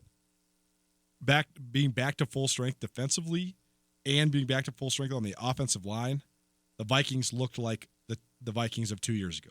They looked ferocious on defense. When last year, Xavier Rhodes was banged up. He had a pulled hamstring. He's their number one corner. He was not himself the second half of the year last year. Everson Griffin was going through all the stuff he went through with all his mental anguish. I mean, with that guy, when he has it locked in, though, he's got to be one of the scariest guys in the league, right? I mean, his athleticism and his size they are jaw-dropping. When he is in his stance, I mean, his arm is so big. He's just so intimidating. I thought Dalvin Cook being back healthy made a huge difference for the Vikings. You want to talk about intimidate? First of all, I think you're right. I thought the Vikings looked great. That I think it's less of a great victory because it happened to the Falcons, but it was phenomenal. Their defense at its best is legit outstanding. The other thing there's two things that when you cover college football like we do so in depthly, and you've watched already. I mean, I've already watched 10 college football games before I watched a real in-season NFL game. Yes. The speed of the game is just crazy how much faster the NFL is. I mean, there is so much speed in college football now. It's like almost nauseating when you first start watching NFL games because they fly around so fast. It's nuts. The other thing is you have to adjust the way that you think about scoring because in college, there's going to be so many missed tackles and so many mistakes, and you can have these big point swings, and you can have a 24-point quarter like the Grizz had or a 28-point quarter like the Cats had. When the Vikings were up 28-0 with 2 minutes to go in the third quarter, they were whipping the Falcons so bad. Yeah. I mean, at 28-0, you are just killing a team in the NFL. The other teams that I thought it was I thought the opposite of a week one reaction. I thought that the Redskins showed just the fool's gold, and then it just came all crashing down. They're up. I think they were up 17 or 20 to 0. 20 to 0, and then they lose 32-27. I thought the Rams-Panthers was one of the better games of the day. That was a good slugfest. The Chiefs still look unstoppable offensively. I think that's one that's not a week one overreaction. They are still just so nice on offense. And the funniest one is I thought it was classic that the Lions and the Cardinals went to overtime and tied, because I actually really think that those are the two worst teams in the NFC, and they of course started out the season 0-1. Yeah, neither of those teams I think are going to be good, but I will say this out of this game, I think Kyler Murray is the real deal. He struggled early, but he is the only quarterback I've ever seen that can be absolutely planted, just standing there, and in an instant not be there anymore. Like Lamar Jackson is probably he is the fastest quarterback in the NFL, right? I mean, he's got to be. Yeah. He's one of the fastest players in the NFL. No doubt. I mean, he didn't run a 40, so we don't really have any times. But he's a 4.4 guy for sure. But his get off the spot from being in one place at zero with zero momentum to moving in a direction. No one touches Kyler Murray, and that's going to be such an asset for him in this league because he's going to move around a ton, especially behind that offensive line that is nothing right now. But his ability to throw, I mean, it's impressive, man. He is an impressive player to me. So anyway, I'm into Kyler Murray. What I saw week 1, it took a while to get going though. Settle a debate. Yeah, we got to get out. Yeah. But first of all, the Patriots lights out your prediction of them stumbling to a 2-3 start. Yeah, no, they're ready to roll. Not accurate by me. Yeah, they were ready to roll. Of course, I didn't know they'd get AB. Did he even play? He didn't play. Yeah, he didn't play. He won't be ready until next week. But he's such a locker room glue guy. You know, that's what they needed. Did you read Jimmy Ferris's? Do you know who Jimmy Ferris is? Jimmy Ferris was a receiver for the Montana Grizzlies, and he did an interview with the Washington Post. Okay, all about politics and. Because he became a state congressman and all this stuff, but he did an interview just about the locker room dynamics, and he played with, I guess, alongside Randy Moss. He played alongside Terrell Owens. They asked him all about that, the element of the locker room. And he said, "I absolutely guarantee you that every single player on the Patriots loves Antonio Brown because they know he's putting in the work, and they don't care about anything else." He said the whole concept of a distraction is a media fabrication. Yes, he said nobody cares. You can do whatever he said. You can do whatever you want. You're not distracting me. I'm trying to just not get cut and trying to not get hurt. Well, okay, but settle this debate for me quickly. Yes, Antonio Brown when he's back, that will give the New England Patriots Julian Edelman, Antonio Brown, and Flash Gordon. That trio is pretty nice. Yeah. Compare and contrast to Wes Welker, Randy Moss, and Dante Stallworth, the receiving core 2007 New England Patriots. Who's better? This one. No. What?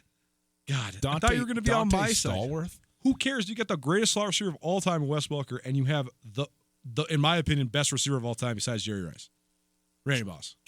Oh! You said I'm sorry. I thought you said in the second one Julian Edelman and Wes Welker. No, Wes Welker, Randy Moss, Dante Stallworth. I know Dante Stallworth's the outlier. He's not comparable to any of those guys. If you got Randy Moss in prime Randy Moss. We'll listen to it back. I don't think you said that, even though that's what you meant. The answer is 2007. Randy Moss and me make the best wide receiving core of all time. Okay? I was arguing with all my Young Buck friends the other night, and I was like, you guys must have forgot that Randy Moss caught 23 touchdowns that year. No. If you got Randy Moss in his prime, it's Randy Moss and whoever else he's playing with. That's it. That's the list. Okay, quick break. We'll come back. Hey, let's do some high school stuff. Hellgate winners in their home opener or their opening game of the season. It was at home as well for the first time since 2000. So we'll talk about that. What else happened around the AA ranks? Newsflash: upset alert from the Big Sky Screaming Eagles. Hey, look up! It's a bird. It's a plane. Is it satellite internet? That's right. High-speed internet delivered from a satellite right to where you live. How about that? When you're beyond the reach of cable and fiber internet, look up. Eagle Satellite is our community's authorized HughesNet retailer. With HughesNet, you'll have the fast-speed, unlimited data, and no hard data limits, as well as the built-in Wi-Fi that you need. Eagle Satellite has proudly helped our community get online for 39 years, and this year they want to help you get connected too. For a limited time, you can get free standard installation when you order HughesNet. Call Eagle Satellite at 406-728-9999 and see for yourself why HughesNet is America's #1 choice for satellite internet. That's Eagle Satellite at 406-728-9999. Eagle Satellite and HughesNet, proudly connecting our community. Now, the Montana Club's happy hour features BOGO beverages. Our expertly mixed cocktails, microbrews, domestics, and wine are buy one, get one free 7 days a week from 3 to 5:30. Stop in on Friday for Montini night. Sip on a top shelf martini for only $6, 5:30 to close. When you've worked hard all day and are ready to relax, the Montana Club has got you covered with BOGO happy hour 7 days a week, 3 to 5:30 on Brooks and North Reserve, Missoula. No matter how far you may go, there's always one just down the road. Town Pump, ooh, pump it up, pump it up. Burning the candle at both ends? Stop by Town Pump. They've got the energy you need. Right now, Red Bull 8.4 ounces are only $3 for $5. Plus, pick up Hum Kombucha for only $2.99. Town Pump, serving our community since 1953.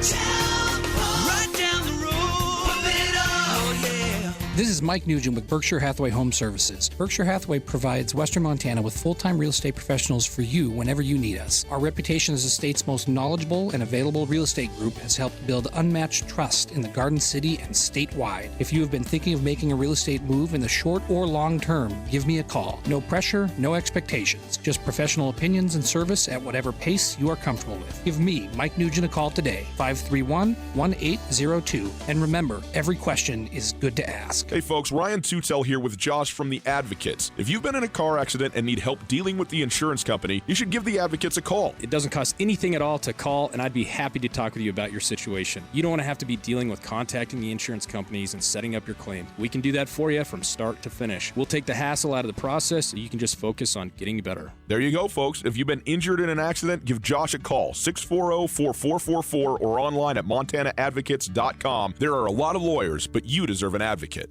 It's a rite of passage, that first bank account. Explore the great options for your young adult with a visit to Farmer State Bank, online at farmersebank.com or in person at any of our 9 locations in western Montana. Our checking and savings accounts are designed to fit any lifestyle and budget, with the flexibility, innovations, and security today's consumers demand. Start out right with Farmer State Bank, your Montana bank since 1907. Member FDIC. Are you interested in putting solar panels on your roof? Do you want the latest on Montana's renewable energy policies? The Montana Renewable Energy Association is a leading voice for renewable energy education and advocacy in Montana. From community-based clean energy events to advocating at the Montana legislature, they work to ensure Montana's future is powered by the sun, wind, and earth. Find out more about MREA and join as a member by visiting montanarenewables.org or calling 406-214-9405. ESPN Missoula Sports Center. Good afternoon, Ryan Tutel, Colton Nuanez, 102.9 ESPN Sports Center. Hey, on Saturday evening, Ja'Cory Byrd cruised across the goal line of the north end zone of Washington Grizzly Stadium, silencing the crowd on hand to watch Montana chase its 17th straight home opening victory. That 61-yard touchdown gave the visiting Lions of North Alabama a 17-16 lead with 2 minutes to play in the first half. After halftime, though, Saturday belonged to the Grizzlies. The host Montana Grizzlies scored 24 points in the third quarter, including Marcus Knight's second and third touchdowns of the day, along with a 74-yard punt return by the player of the week on special teams in the Big Sky Conference, Jerry Louis McGee. The Grizz scored 21 more points in the fourth quarter on their way to a resounding 61-17 victory. Nick Ostmo and Drew Turner both had their scoring debuts for the Montana Grizzlies as well. Troy Anderson rushed for more than 100 yards on just 6 carries and scored 2 touchdowns in limited duty offensively. He also notched a sack and an additional tackle for loss on defense. And number 13, Montana State, scored 28 third-quarter points on the way to a 38-17 victory over number 12, Southeast Missouri State. MSU piled up 6 sacks, including 3 by All-American candidate defensive end Bryce Sturkey, Big Sky Conference Defensive Player of the Week. Beating the number 12 team in the country marked the highest-ranked opponent MSU has defeated since they beat Stony Brook in the 2012 playoffs.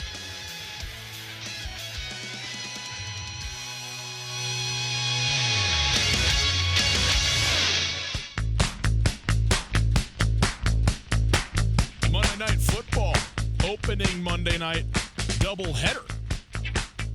Saints, a 6.5-point home favorite over Houston, playing right now, still 0-0 in the first quarter. Saints driving, though, on the 10-yard line of the Houston Texans. Also later, a game that folks around here are into, the Raiders and the Denver Broncos. Vic Fangio, his first ever game as a head coach in the NFL, a guy who's been around the league forever. So happy for Vic to get a shot at this thing. And I also love the fact, I really do, and you never know how it's going to go, but I love the fact that they finally, that one team bucked the trend. They didn't go for the young offensive guy. They went for the old curmudgeonly defensive guy. And I think that's going to work well.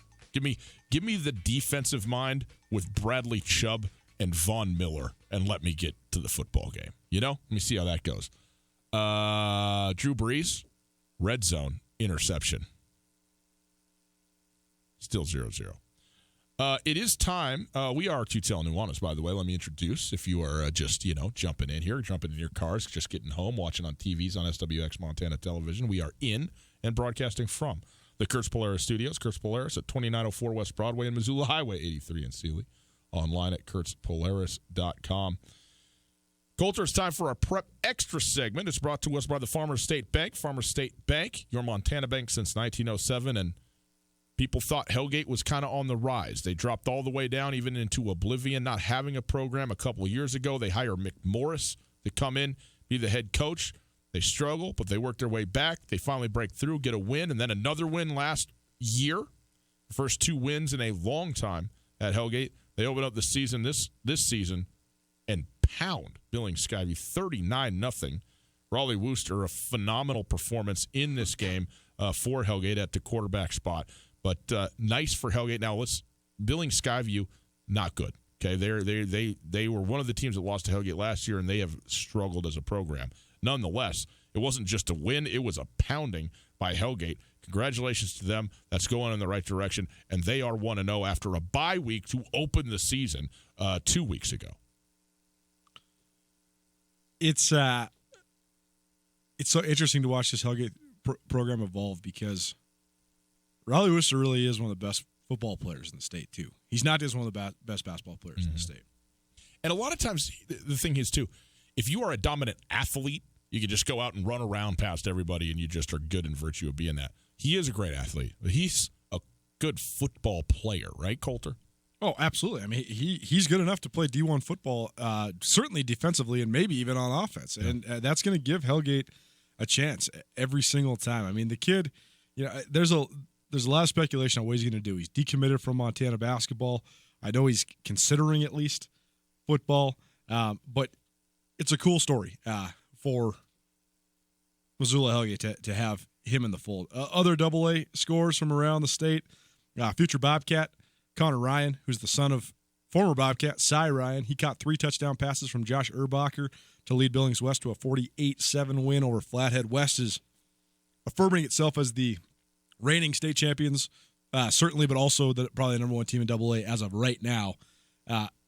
Jackson Lee continued to tear it up. He had an 85-yard punt return for a touchdown, and he also scored an additional touchdown in Sentinel's 21-3 win over Billings Senior. So the Spartans off to a 2-0 start, and Jackson Lee as advertised since transferring up from the 8-man ranks. And then Missoula Big Sky with a big upset win over number 5 Bozeman. Big Sky muddied it up quite literally. They were grounded and pounded. Missoula County Public Stadium was a mess, and we were down there talking to Matt Johnson. It's not literally muddy because it's field turf, but sure, wet and rubbery. Soaking for sure. But Matt Johnson was telling us just how tough he thought his team could be. They're going to struggle with some depth this year, but they do have some hard-nosed kids, and they post a 21-18 win over Bozeman. And then future Bobcat Tommy Malott, he continues his gigantic start to his season. He's thrown for over 330 yards 2 weeks in a row now.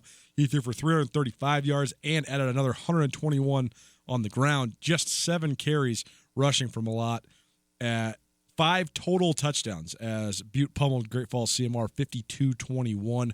Bulldogs had 624 yards of total offense. So impressive week by future Bobcat Tommy Malott. From some of the smaller school classifications, Billings Central, they got their season off to a 1-0 start. They're the reigning state champs at the Class A level. They played Lewistown just 17-7, though, so not as dominant of a victory as you maybe have expected, especially in that matchup that Billings Central's dominated for so long. But Jace Kluswich from Frenchtown, he continues his stellar start to his season. He had 4 touchdowns in the opener against Dillon. He scores 3 more touchdowns in Frenchtown's 28-0 win over Butte Central. And Carson Rostad, he's already thrown 10 touchdowns. It's only 2 weeks into the year. The future Grizz, he tossed 4 touchdowns and ran for a 5th. Top-ranked Hamilton trounced rival Corvallis 47-7.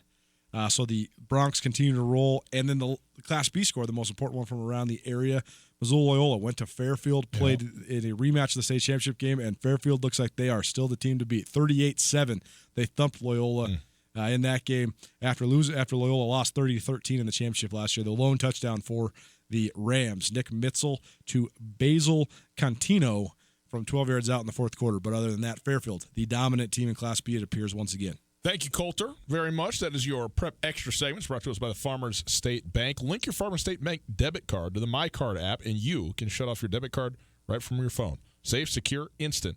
And when you locate your card, you turn it back on again. It's that easy. Farmers State Bank, your Montana bank since 1907. We'll take a quick break. 102.9 ESPN Radio is your home of the Seattle Seahawks all season long. Week 1 in the books, a 1-point win. It wasn't dominant, but it was a W. We'll talk about the Hawks right after this.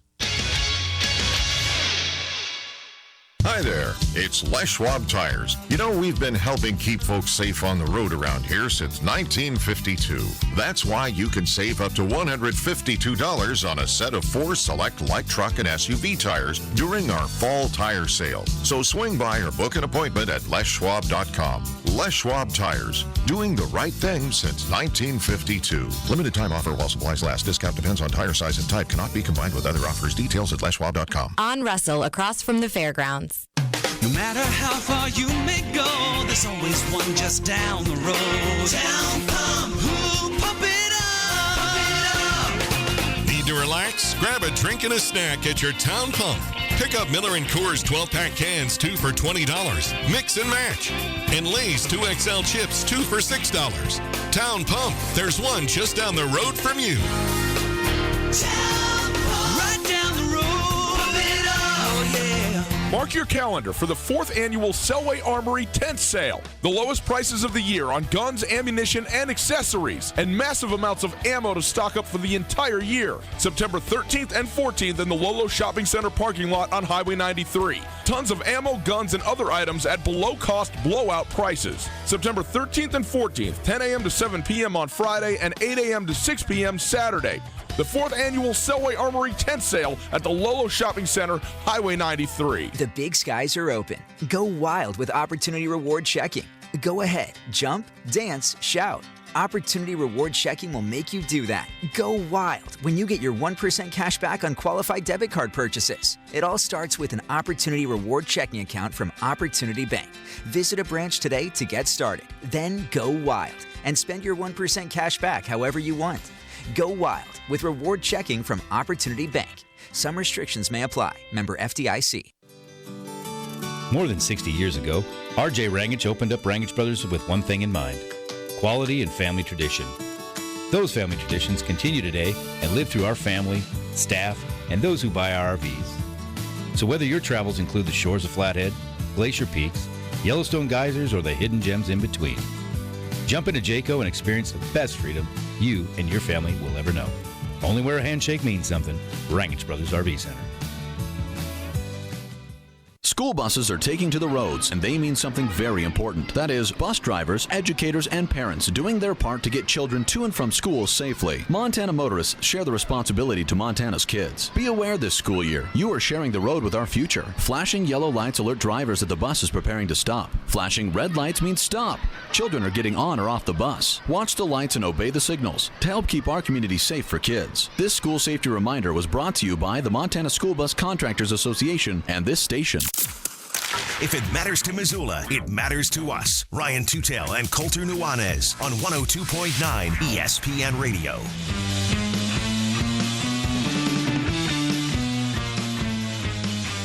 It's not play-by-play of a live event.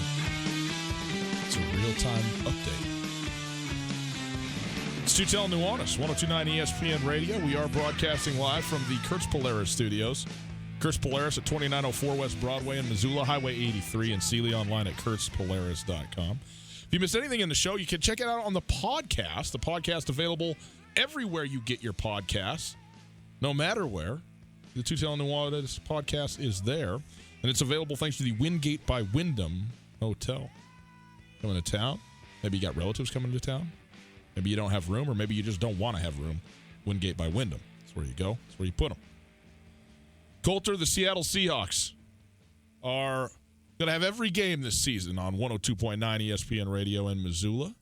And they had their first one against the Cincinnati Bengals. It was the second biggest number on the board this NFL weekend, 9.5 points. Turned out to be one of the better games of the weekend. Came right down to it. But Seattle did get the home victory, 21-20 over the Bengals.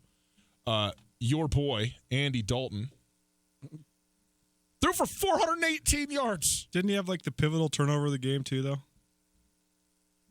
Did he? Pretty sure. I don't know about it. He did not have an interception in this football game.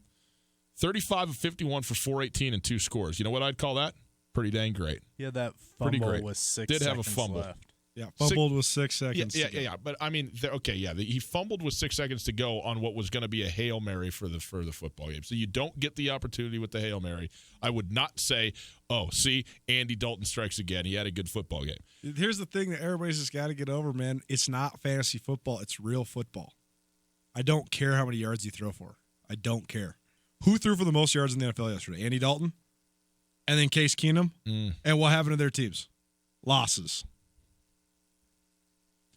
Okay. The only stat that matters. Did you win? Okay.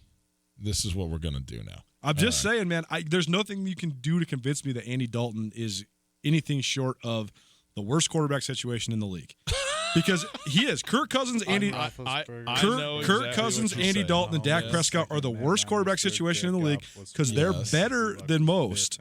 They're good enough to win. So you can't move on from them. You can't move on. Look at the Bengals. They've been stuck in 7 to 10 win territory for the duration of Andy Dalton's career, and they've never won a playoff game. Russell Wilson yesterday, 14 of 20 for 196 yards. He also, though, had 2 touchdowns and no interceptions, and he was on the team that won the football game. Wouldn't you rather have that than 418 and a loss? Well, I'd rather have a win than a loss, yes. DK Metcalf, boys and girls, his first NFL game, looked like an NFL football player. 4 receptions for 89 yards. Let's talk about DK for a moment because a lot of people came in very skeptical about DK. Now, this might be one of your classic week 1 overreactions. I'm okay with that. DK Metcalf was injured. I think had a scope on his knee, a calf strain, and was even questionable whether he was even going to play week 1. And finally, he effectively cleared himself. I mean, he can't, but he came out this week and said, I'm 100%. I am Wolverine. I am playing on Sunday. But you go, okay, how does a guy who's got this body, this size, this speed, that can do the combine thing, be the 3rd wide receiver at Ole Miss and largely non-productive? You know, where is the disconnect? What does he not understand how to get open? Is his route tree bad? Is he just reliant on his great athleticism and is not actually invested in learning the game of football? What's going on? I don't know what the answer to that question is. I don't know what happened at Ole Miss. What I do know is watching him on Sunday, he's an NFL wide receiver all day long and not just physically in terms of playing the game. He went across the middle and caught a ball where he got absolutely crushed, knew the hit was coming, high-low, somersaulted into the ground, and didn't even so much as juggle the thing for a 30-yard game. A spectacular catch on a tough throw. And on a day when Russell Wilson only completed, 14 passes, 6 of those to Chris Carson, by the way, out of the backfield, check down type of stuff. He was their number 1 guy in his first ever NFL game. And he was very impressive to me. Now, I'm not going to sit here and anoint him as the next anybody. But what I am saying is when you have big question marks about a guy in terms of what can he actually do when the lights are on and you're playing a game of football, not when you're running your 40 with your shirt off, DK Metcalf answered every one of those questions for 1 game in 1 week. He did do that, and that has to make Seattle fans very, very happy because the investment, of a second-round draft pick in this guy, especially with the retirement of Doug Baldwin, you got to have somebody else. Well, he is going to be somebody else for this team. I think the receiver spot's the spot where you have a chance to blow up your prospect status at the combine. Way more, to elevate your stock way higher than you are actually good at football. look at most of the great receivers of all time. I mean, Randy Moss runs a 4.3, so that's he is what you thought he was. His speed translates onto the field directly. But you look at some of the best combine performances in NFL history. Chris Conley. By wide receivers. I mean, Kevin Casper and Chris Chambers and Santana Moss and Darius Hayward-Bay. I mean, these are all guys that ran sub 4.4s with 40-plus inch verticals. And what'd they do in the league? Nothing. Yeah. Whereas, what's Anquan Bolden run the 40 in? 4.68? Oh. And no chance. That's what I'm saying. Yeah. And he caught like 800 balls, right? I mean, Jerry Rice is a 4.6 guy. Doesn't matter because he knows how to play the position. And Antonio Brown, fast 40, but like Antonio Brown's a 6th-round draft pick out of a tiny school. He's the best receiver in the league now. You do have your Julio Joneses who are just otherworldly in terms of their athletic gifts, but I mean, DeAndre Hopkins was not some sort of combine freak. The point is that there's plenty of guys who have every guy is a freak, but these next level insane athleticism, and not that there is as many great players that have come out of that mold as there have been relative busts. Totally, and I also think there's a huge misconception as far as size goes with receivers. Again, there's the Julio Joneses of the world, for sure. There's the Calvin Johnsons of the world, for sure. But for all the Calvin Johnsons, I mean, to me, DK Metcalf needs to prove that he can be – I mean, what's his best comp? His best comp physically is David Boston. That's not a good thing. Yeah, David Boston was out the league. David Boston got big because he was doing things he should not have been doing, and he is not a good comp for anyone. Well, right. I mean, come on. David Boston and his special doctor, and he took it on the road. His colored contact lenses. No. We're not going to do it. I'm just saying that more often than not, the guys that are 6'5 plus, 220 plus that are playing receiver, they don't last. Just because, I mean, again, we always talk about this. In the NFL, it's only a matter of time. You can't be bigger and stronger than Rob Gronkowski. He's out the league before he's 30. Yeah, but, I mean, if DK Metcalf comes in and has a career that's Gronkowski-esque, he's the greatest. He's a Hall of Famer. Certainly. I'm just saying, like, you don't even have to know the kid's injury history to think that he has a chance to be injury prone just because he's so big. When you're that big, like you're 4.3 40, it don't matter because guess what? Every dude that's about to hit you runs that too. You're not going to outrun anybody hardly ever in the league, period. And I think, I don't know, Metcalf rubbed me wrong straight out the gates. Hate's the wrong word.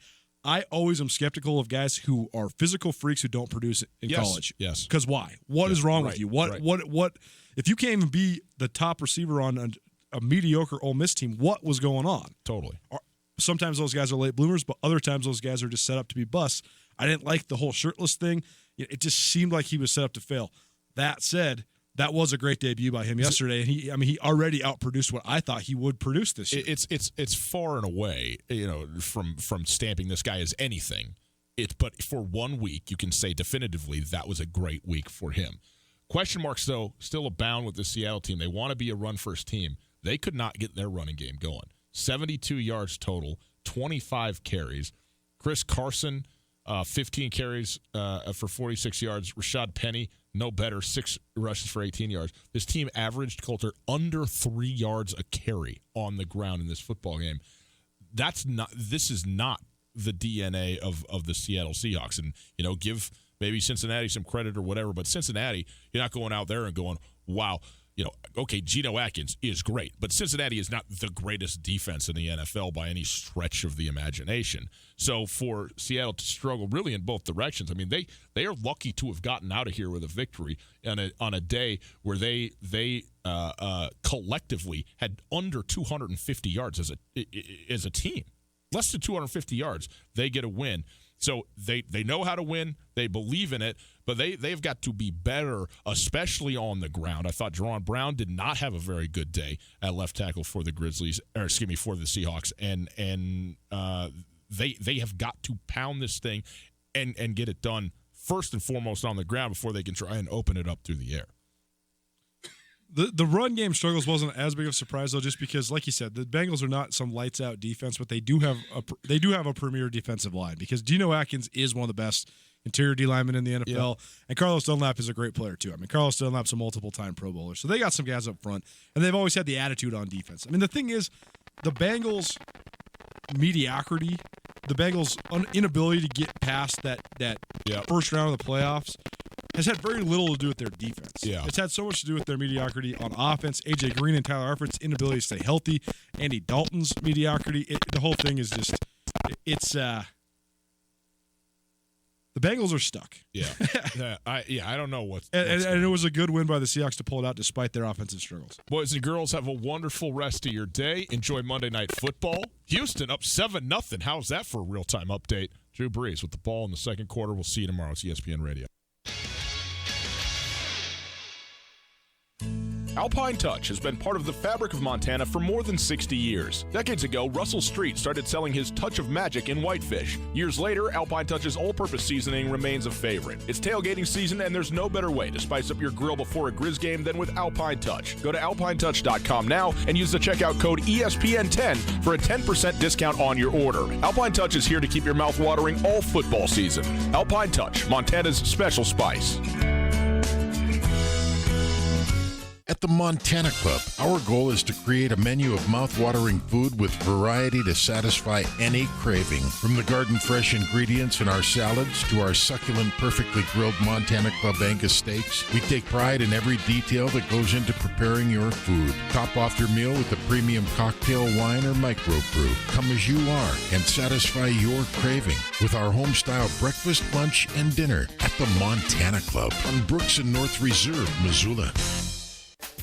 Florence Coffee strives to bring you the best quality in each and every drink, serving a variety of products with no artificial flavoring and no preservatives. With summer winding down and school starting up, stop by any Flowco location for a back-to-school special to taste our lineup of all-natural flavors and go to FlorenceCoffeeCo.com. The best flavor under the big sky, Florence Coffee Company. Hey everybody, here with my good friend Josh from the Advocates Injury Law Firm. Josh, if I've been in an accident, how much is it going to cost me to hire you? Well, we take cases on a contingency fee. And what that means for you is that if you're hurt in an accident, we only get paid if you make a recovery. You'll never owe us anything out of pocket. What about the call for a consultation? That's not a problem. We don't charge anything for initial consultation, so you have absolutely nothing to risk by calling us. If you're injured in a car accident, call the Advocates, 640-4444, or online at montanaadvocates.com. Kids are starting a new school year, and they have a lot to learn. But before they get to school, teach your children how to get to and from school safely on the school bus. Remind them to watch out for cars on the road as they leave the bus. Montana motorists share the responsibility to Montana's kids. Be aware this school year, you are sharing the road with our future. Watch the lights and obey the signals to help keep our community safe for kids. This school safety reminder was brought to you by the Montana School Bus Contractors Association and this station. This is Tom Skerritt for the Borgen Project. Each year, nearly 2 million children die from preventable diseases. Each day, 30,000 people die from hunger. 500 each hour are children. The Borgen Project is turning this around. We need your help. To learn more, go to BorgenProject.org. That's BORGEN project.org. ESPN Radio for Western Montana, KKVU HD3 Stevensville, and 102.9 FM on K275BS Missoula.